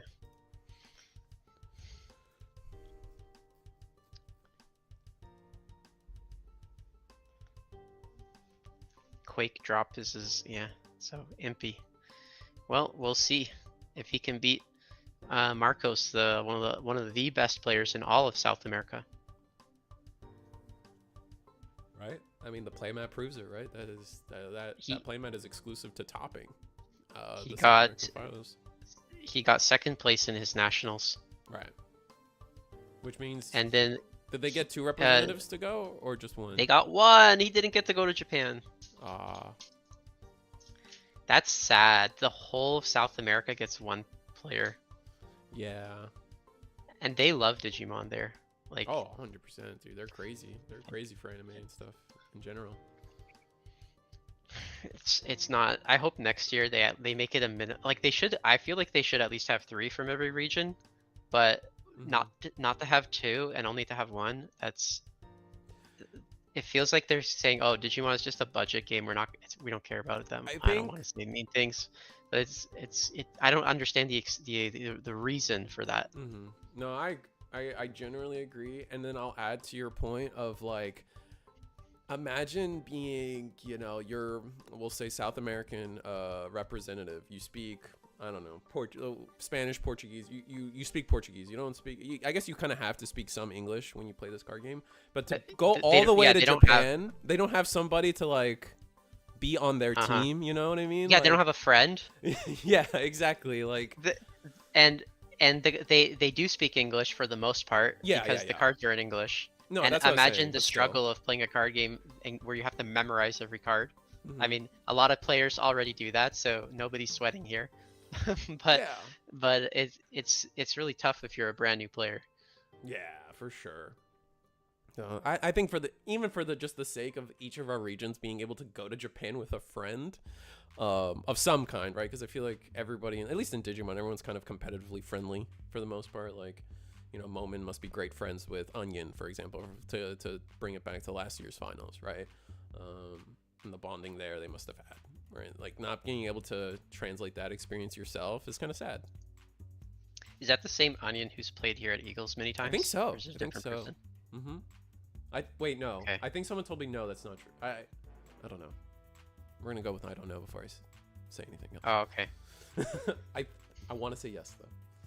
Oh, these 2 decks feel like they have something in common with each other. Oh, maybe.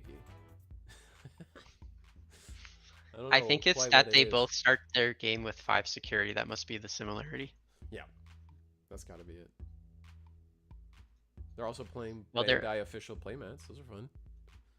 they're off to different starts. One is going level 4 in the back and just hard playing level 3, which doesn't have any synergy. Because normally if you have the blue level 3 in the back, you can bounce whatever you played and then gain 2 memory. Yeah. This just, I don't know, feels like a brick. But then at the same time, why not Evo the level 3 that's up front? Maybe he's only got one level 4 in his hand and he's scared to lose it. Yeah, you got to be So really delicate with your 4 situation in the Galaxy deck. If I'm just reading the situation here, I feel like the left player, Impy, has a better opener. Yeah, definitely our top player on the stream. And he's already attacking. He's got jamming. Mm-hmm. Has stunned the Lunamon, so we can't get back a clapback if we're potentially looking. He's got a level 4 in the back. Right, but that's still mitigate. Oh, but we're gonna put our opponent to. Ooh. No, it keeps playing the game. Yeah, we're gonna probably go Cressy again. Yeah, the new Cressy. Oh, that's not gonna do a lot. No, it's gonna let us set up trash. Just draw. Yeah, get another draw. Oh, he's got so many tamers. He actually trashes the tamer. Wait, can the level 4 play tamers from trash? Does anything play tamers from trash in his deck? I don't. Or only from play? I think it's only from hand. From hand, I mean. It's also limited to 2. It's one of those one or less kind of things. Let me read the level 4 again. Oh, it can't play tamers that you've already played. It has to be a different tamer. Oh, interesting. Okay. Yeah, so it doesn't matter. Like if he has duplicates, the only other way he's gonna get it out is by hard playing it. So he probably is like, I'm not gonna use it. So my concern here is we put our opponent to 3 memory. That's a lot, and we are seeing the full daisy chain happening. Well, Marcos was like signaling that he had nothing. So I would have read into him like not having a good play, and you give him 3 memory thinking you got this next turn, and then he goes into 2 6s. Okay. Jeez, Disgusting. man. He's such a what do you call it? Not a troll, but like a Trickster? bluffer. You know, like in poker, people bluff. Yeah. He's like that. Oh, but hitting a scramble's kind of bad. I would say so, yeah, because his turn's just over. Mm-hmm. Does he have reboot? How does he unsuspend? The new Digimon has an inheritable that says end of turn unsuspend. Oh, you get to choose a Digimon to unsuspend. Yep. One of your Digimon can unsuspend. Yep. Okay. I think that they should print more level 6s with inheritables. That's a cool way to power creep the game a bit, because I don't think for this reason, because then you just tuck your 6 under your other 6. Like, that's not what I'm talking about. Like, I think not enough decks support their level 7. Like, there's a lot of level 7s in the game, but they're not good. Yep. And so it's because of little things like that. No level 6 inheritable stuff. I like, totally agree with that. Yeah.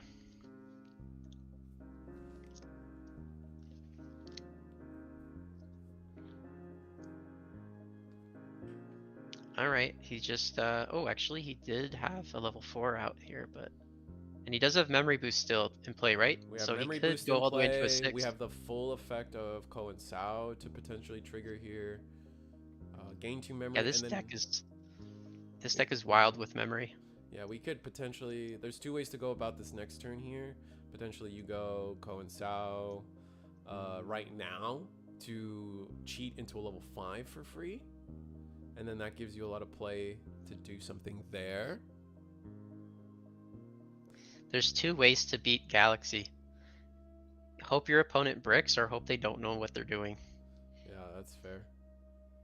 We are going to pop that boost. Oh, we're going to skip on the tamer part? That seems silly. He could just be saving it for later, you know? No. Maybe he's going to do what Marcos did and go into the 6 and then go into another 6 in the same turn. What I mean is we went into the Lekis without playing a tamer. So at that point, it's probably more efficient to Ko and Sao while we're on the rookie. Oh. Right? Oh, okay. You tell me. I'm not an expert on this deck. I mean, the only other reason I would do the Lekis is to try to gain the inheritable. And so we have some kind of mild protection on our stack. But even then, that doesn't feel great. What are we freezing? We got the Digimon poison counter ready. Oh, we're gonna freeze the Ko and Sao. That's pretty smart. I like that.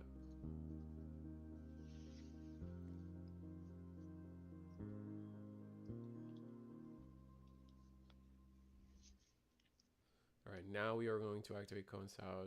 Digivolve into a 5 of some kind. Zudomon.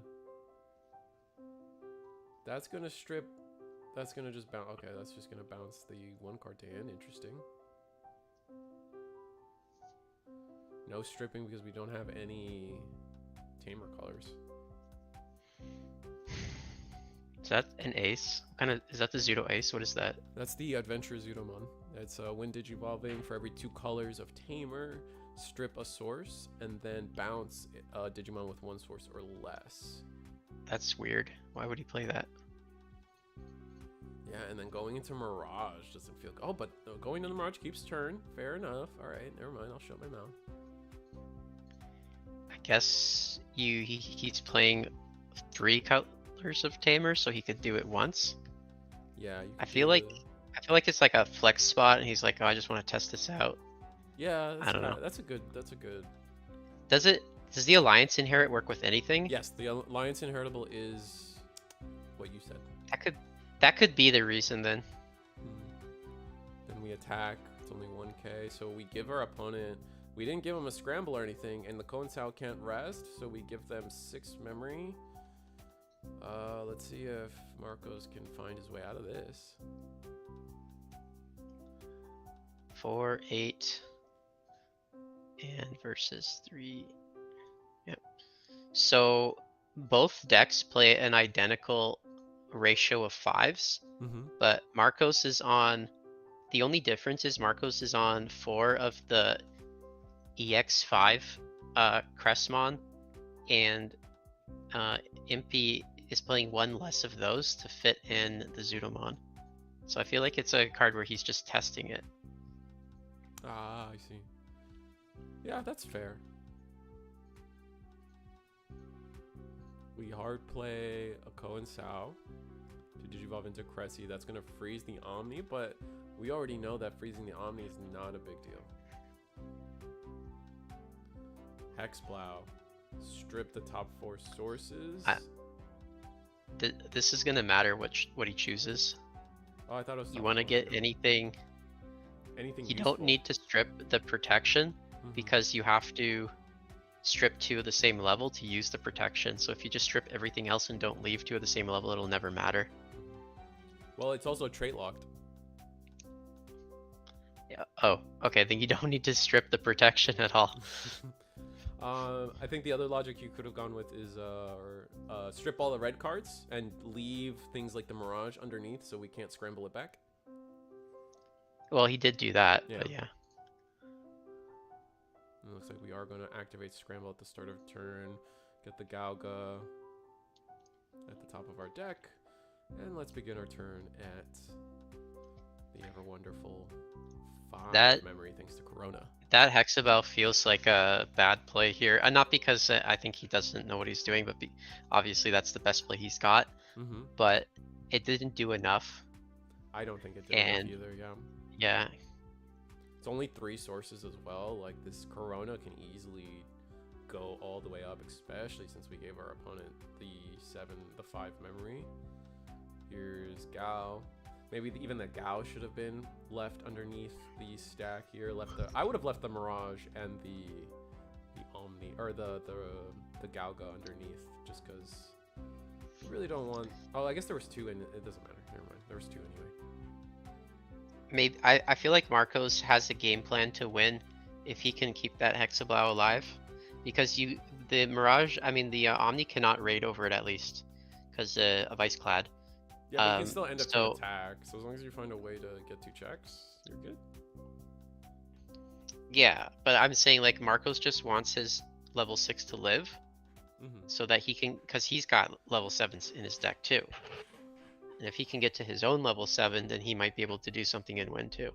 So it's a game of like, it's like we were saying, just play Ice Wall so that you could live 1 more turn. But Hexablow is not an Ice Wall, so it's gone now. Oof, minor,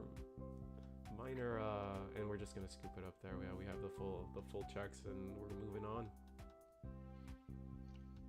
So this is gonna be game 2. Yes. Omnia X kind of winning the game for these Impia. players are not playing on a clock because they're both undefeated. Right. Final round. And it's our finals. I'm still traumatized from Gundam when we gave them the opportunity to play without time. And then what happened? Oh, you know, the best of one game every round went to like an hour and a half. Really? Yeah. It was wild. Okay. Was it like the upper tables or the lower tables? It was our invitational, so every table was like a top table, like the single elim bracket. Yeah.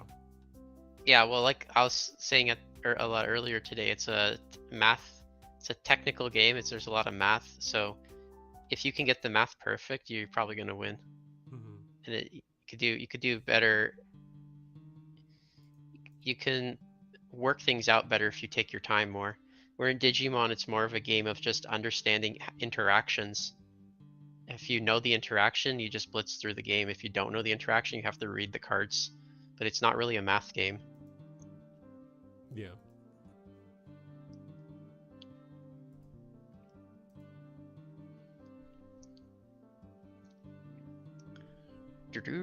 Okay, there's the Corona, I think. I don't know their names off by heart. No, you got it perfect. Nice. I'm gonna just read it just to make sure. Coronamon.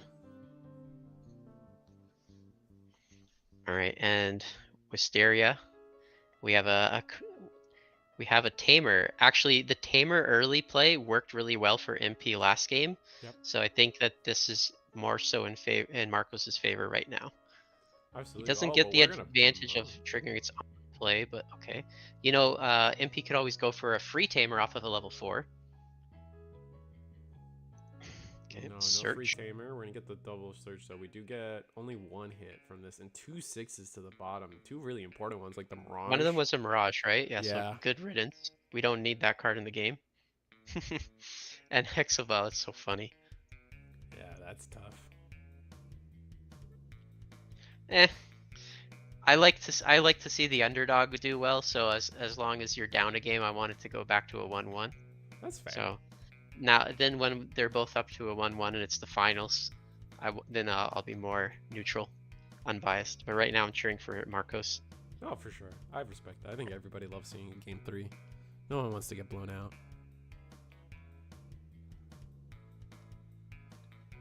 All right. Scramble into that is Diana here. That is good.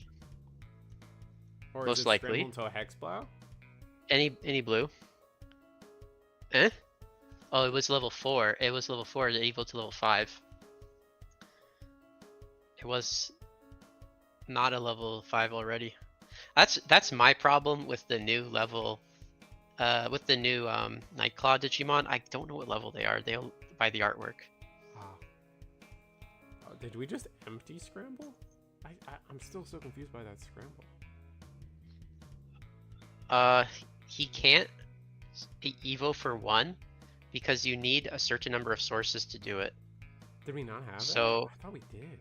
Oh, it so says when this would Digivolve, if the Digimon has 3 or more Digivolution cards, Evo for cost reduced by 2. So if you look at the card, wait, where did the level 4 go? Didn't he have a level 4 in that stack? Yeah, we did. We stripped 2 of them to we attacked security, died in security, but then used the protection effect. So he could have evoed for 1. Yeah, that's maybe he just wanted to get.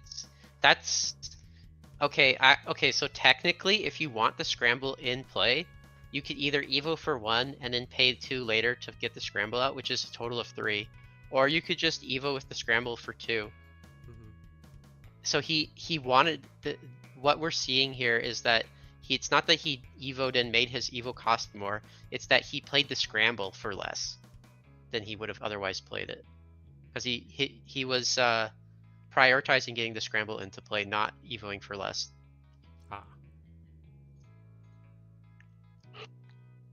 which he's right about because he knows his boards. Maybe he didn't have a 6 because we just saw 2 6s get bottom decked. He actually attacked with the 5, which is not something you do if you have a 6. Right. And then he playing scramble means he can get the level 3 out, but it has to be a blue level 3.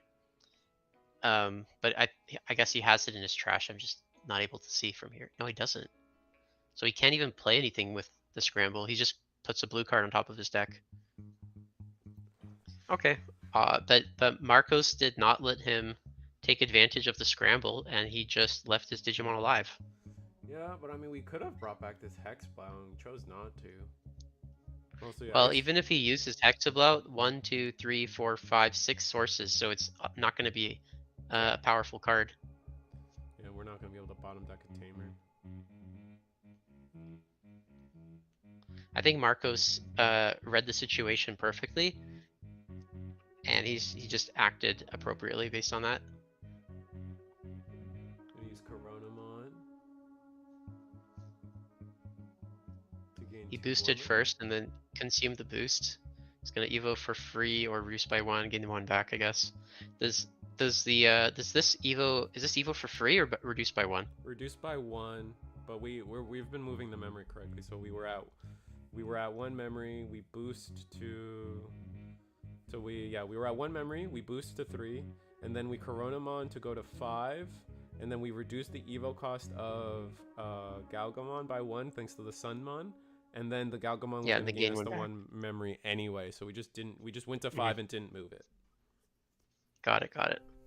Okay, now he's evoing for 1, but he's still stunned, but it's still maybe worth it to do something here. Maybe you play your memory setter now?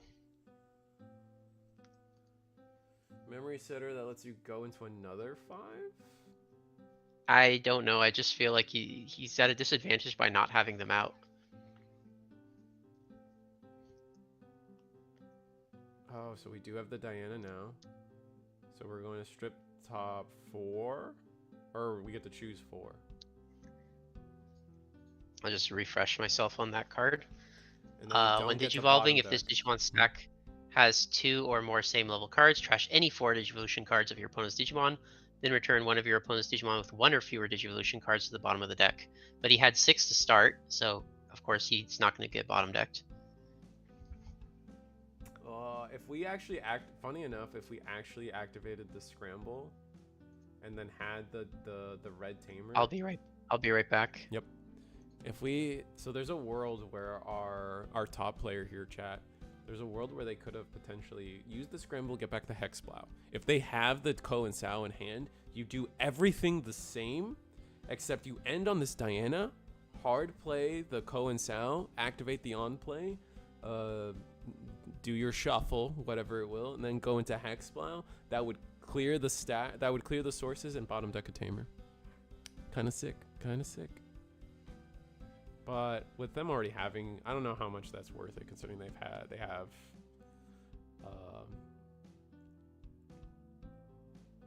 yeah, we just really needed a way to clear the stack. That's so unfortunate.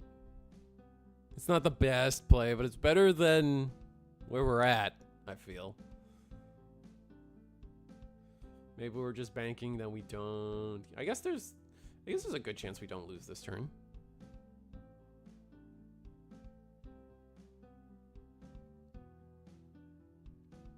We know the stack's frozen, which is good. Yeah, I see what you're saying, University. Oh, aren't you? No, aren't you Ride My Avatar? How's it going now, Ride My Avatar? How have you been? It's been a while.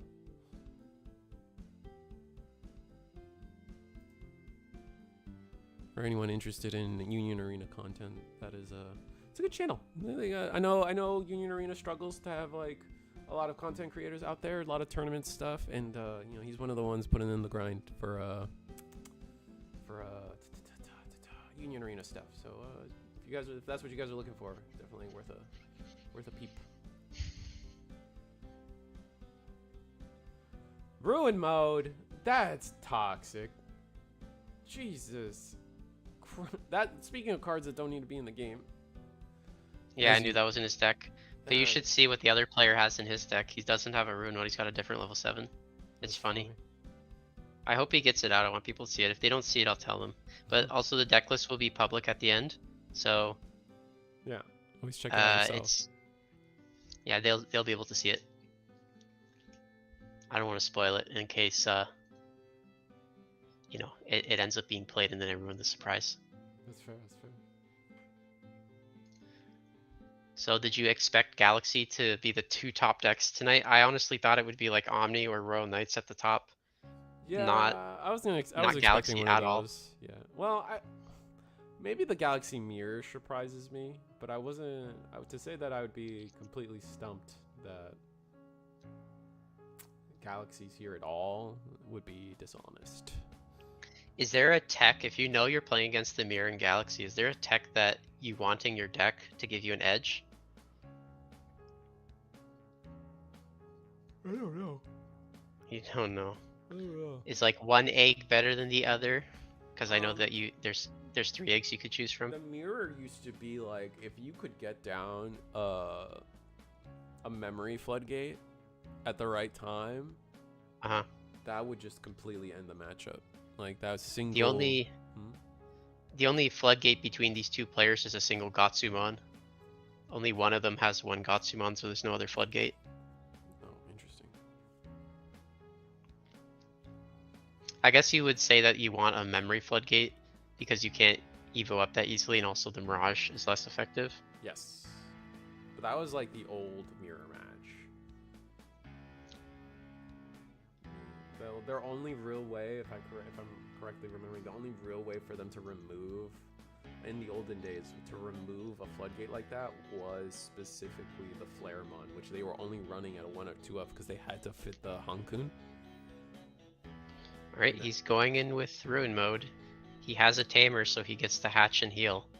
And I think the hatch here is going to be the game changer, because it lets him keep on putting up pressure next turn also. But he's almost out of cards in deck. That looks like about 5 cards left. So if he doesn't win next turn, there is no follow-up turn. Yeah, but how do I word this? Oh no, we're attacking now, which means we're gonna go into our 5 now. My whole point here is we have double Ko and Sao. There's a lot that can get done there. This is only going to be 1 check, though. I was going to say, there's a world where we go Apollo, 3 checks, get an unsuspend, and attack again. Like, but it looks like we might get that. I mean, you're limit at this point with so few cards left in deck. You're limited to playing the rest of the game with whatever you have in your hand. So he's got to be extremely careful. That's a very good way to end turn. -5 to the board and removing your opponent's Tamer, which essentially also chokes them because it was their memory setter. That's not bad at all. And the other scramble Tamer's frozen. And you don't have to use the scramble on his next turn. It means he potentially, like if you're MP now, if you promote it and don't win the game, Marcos does not have to remove the Digimon. He could simply stun it to ensure that it will still be on board for the next turn after, so he can scramble to give himself an additional turn. You know, force the opponent to have a Digimon out so that you can use your scramble. And so I don't know, but the way that Marcos has like crafted this game is amazing. I don't know how much of it was luck and how much he thought about like before making it happen, but it's so cool. Okay, freeze the Hexblow off of the Cressimon effect. I don't think we have jamming, so we gotta be careful, but we do have a layer of protection. It's like we're thinking about, what level 6 are we thinking about? Are you saying layer of protection on MP side? Yes. Okay. I think also, funny enough, the Hexblow, no wait, the Hexblow doesn't have protection, you can't hit. And Diana, bottom deck. Yep. So Marcos might, it depends on what Marcos' hand is, but with the scramble we should be able to pick up like exactly whatever piece we may be missing. I'm kind of guessing here that he doesn't even need the scramble. But sure, why not? If you have game, go for it. Because depending on what MP does, he just needs to do 2 checks and then OmniX for game, because I don't think I've seen the OmniX played yet. And if that OmniX is in security, MP's got to be careful not to hit it. You go Apollo. Apollo's Okay, well, swing. is that 3 checks total? Yeah. I don't think we have jamming, but we do have protection. 1. It's bigger. boosted by 2K, Oh wait, no, we're I think. not. No, but we're also minus 5K. Oh right, the rune mode. Oh no. Alright, there goes our protection. Oh, again. Wow. 2 in a row. Alright, scoop it up. He's that attack reasonable. felt so risky. That attack didn't feel necessary. Maybe I'm crazy.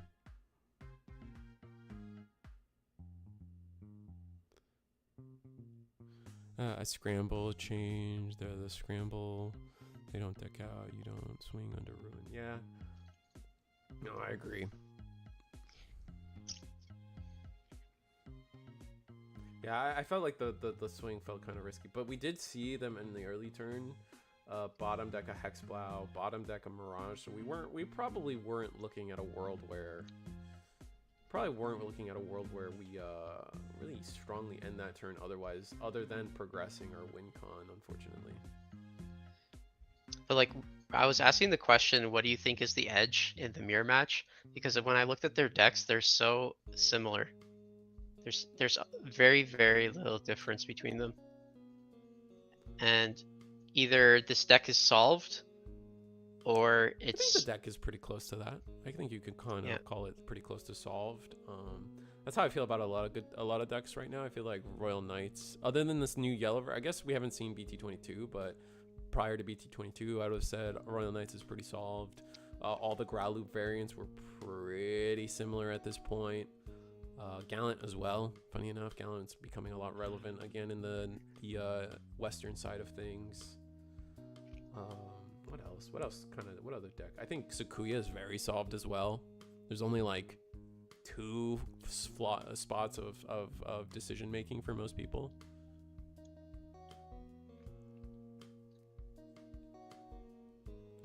True. Not having the jamming there, definitely bit us in the butt. Not having jamming? Mm-hmm. Yeah. But, you know, you said that it was a risky attack. What else was he gonna do? It's like, you're in a position where your opponent has the better board. You have 2 security left. What did we scramble back, I guess, is my point. We could have scrambled back a Gauga, right? He didn't. He scooped. What do you mean, MP? Yeah, MP at the start of turn. I didn't know. I don't know. Oh no, we couldn't go into a Gauga because we were a 5. Oh wait, yeah, never mind. There was no point in bringing back a Gauga, even if we did. Interesting.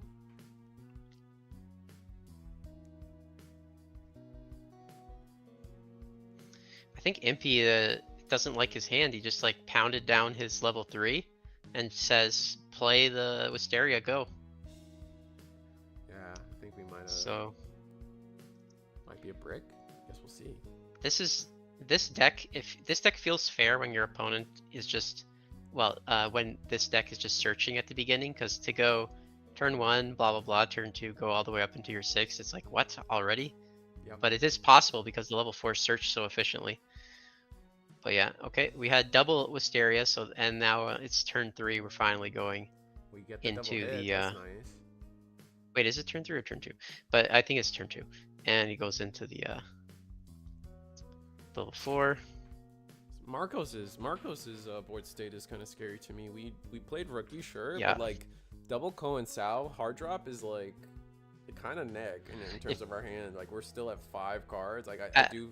I just saw his top card that he's holding. It's a level 4. Yeah, so we're probably. So good. he's got the search. He's got the Fira, the red level 4. Is it called Fira? Fira, yeah, you're right. Firamon, yeah, he's got the red level 4, so he's ready to go. Yeah, he is ready to go. All right, our Ko and Sao drops off of the level 4. Then we go 5. Then we go, okay, freeze both Tamers. That's really strong. Oh wait, no, we only freeze. You can one. freeze 2. No, oh, sorry. I Okay. thought the first 5. I saw 2 5s, and I thought the first one actually was the new Cressy, but it's not. We still have this boost available to us. He can go into Hexaball and get rid of the other tamer. Oh, true. I didn't consider that. Okay, he's gonna do some Damage instead. damage. Yeah. Maybe he hits a tamer. Oh, he did hit a tamer. He hit a Oh tamer, but there's no. nothing great to swing and digivolve into. The rookie, you It obviously still gives can't. you a memory. Oh, true. Your opponent has a Digimon gain a memory, so just more advantage. Mm-hmm. Okay, he could take a 5 or a 4, or both. You can always take the 5. He takes the 5. Yeah. So it's what's the red one he's taking? Looks like another 4, so we can do. I think loops. if you always want to back up 4 in this deck because like you're greedy on the 4s. They're abusable. More search. More search. Mhm. Can't take Mirage. Oh well. Oh darn. To the bottom it goes, I guess. Yeah, but to the second from the bottom. Oh, true. You're right. Yeah, Hexablow would have been the best way to end that turn for Impy. Being able to like you said, bottom deck the second Ko and Sao would have been absolutely disgusting. Well, last game he made the mistake of not getting in any early damage, and then when he knew the game was about to be over, he was facing an opponent that had 5 security, Yeah. and this deck is not really an OTK deck in that sense that it goes through 5 security and then swings for game. Right. So now all he has to do is go into a second, like he can go into a Hexablow or he can go into a Palomon later in the game, and then OmniX wins him the game after he clears the rest of the security. So he's putting himself in a position where he can OTK. I mean, well, not a true OTK, but finish the game. We're going into So another 5? I think, for what purpose? Oh, into this Cressymon to freeze the tamer as well? Okay. wait, did he hard play the third red tamer? He did. Wow.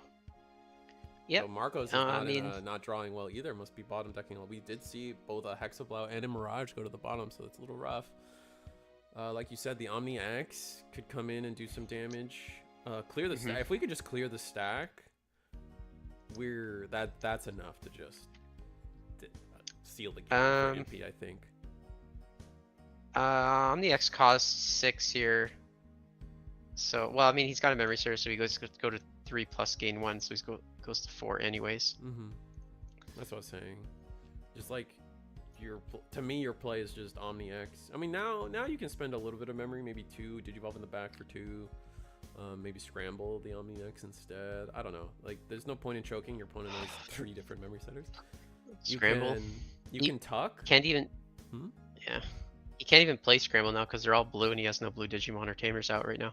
Oh, true. But now we can. We did banana peel into Diana. That's gonna strip 4 sources. He could play his own red tamer, do it again, and then go into a Hexablow for free. Yeah. Oh, well, for 4 because the tamer costs 4. Right. But that wouldn't clear the stack. But you could maybe do another. It would now, yeah. It wouldn't. No, it would now because he strips 4 and then strips the last 2. Well, Hexablow and then gets rid of the tamer. Digimon, right? Yeah, you would get rid of a Digimon. I think it's good enough because it can't swing if it has like 0 sources, so it's good. Let me see if he does it. If he reads my mind. That is not. What is that? That's another Diana. That's the okay. altar for Diana. Yeah, so that does get rid of the Digimon, and we can't attack. We're frozen.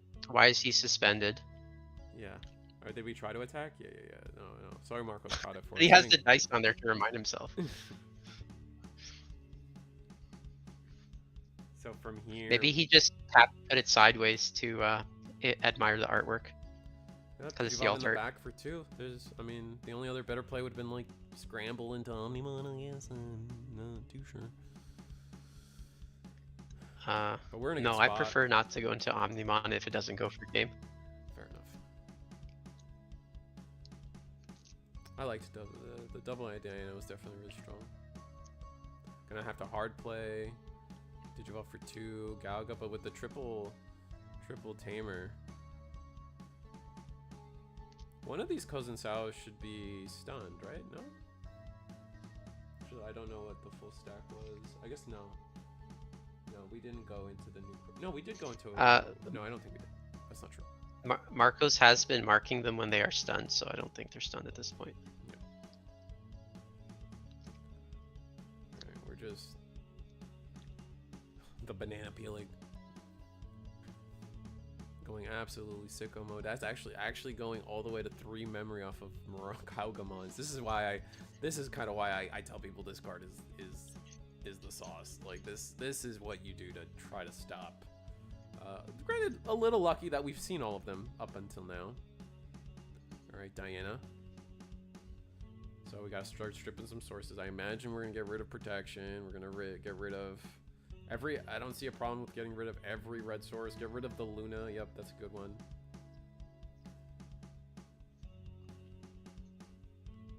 There's an Apollo, another Diana.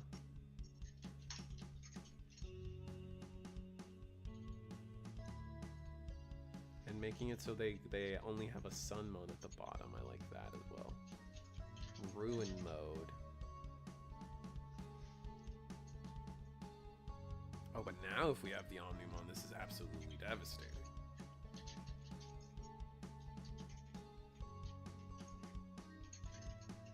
Are both tamers are not stunned. There's no shot. But if we use the tamer, we go down to a Digibubble, so oof.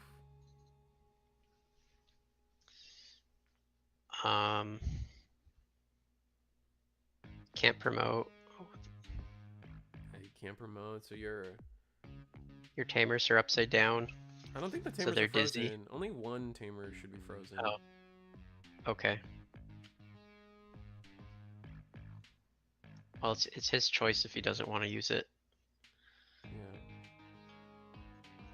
Omni? Oh, we are going to go into the Omni. That's going to bottom deck the... Yep, I love that. Get rid of that freaking rune mode. Yeah, and that's going to... Get rid of it. Yep, that's going to be one check at security. Ooh. That's another tamer. What a joke. Oh my god. Go to 5 now.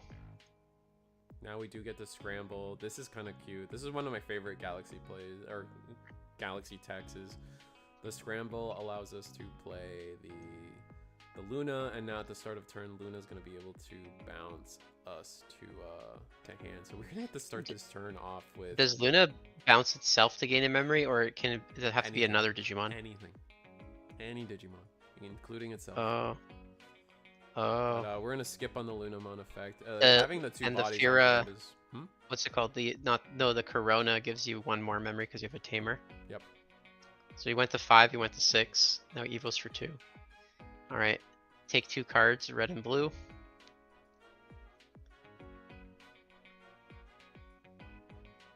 At least we're seeing some high-level gameplay here at the finals, even though it is a mirror match. But it's kind of a game of who can outwit the other, because both players playing nearly identical decks are capable of the same things. But you know, hey, Marcos went tamer as his opener, and Impy went memory boost as his opener. And yeah, he got the early damage in, but now Marcos has all the board presence.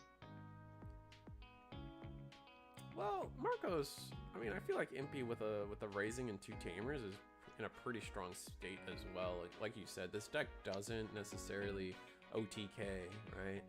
So we definitely can see a route where... Well, the what's it called? The rune mode was only bottom decked. And he just literally counted how many cards he has until he goes back to rune mode. So he will try to get it out, and he can. But he also has to answer that Omni, and just stunning is not good enough. No, he has to stunning is actually not good. remove it. Yep. But at that point, if removing it is not good enough, then... Or you have to remove it, like you said, but if you remove the only Digimon on board... Dianamon can get rid of it. It just has to make it have 1 or less sources, and it has Right. 1, 2, 3. My point is, if you do get rid of the Digimon and you run out of deck, then what's saving you?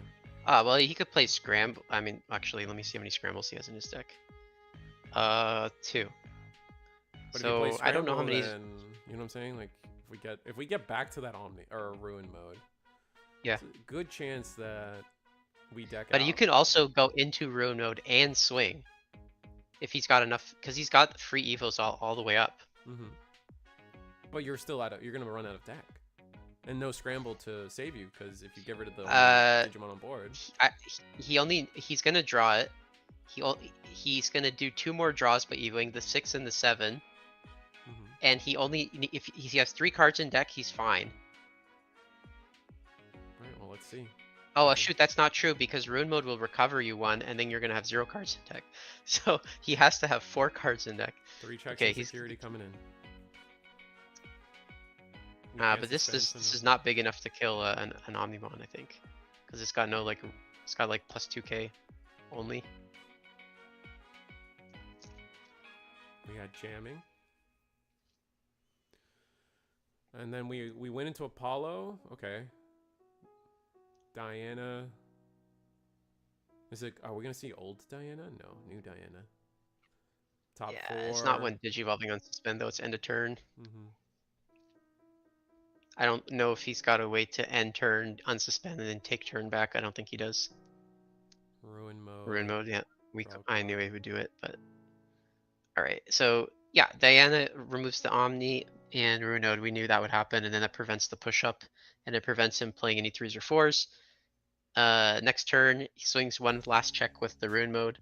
Then he will obviously be able to go back to another 6 with the Lekis that he has. And then all he has to do is his own Omni-X for game. So I feel like this is like 90% in the bag. Yeah. Yeah, not Digivolving in the back was pretty crucial, and we're scooping. Yeah, Marcos takes it. Oh. What were we looking for? We were looking for a Cressy to just freeze the ruin mode.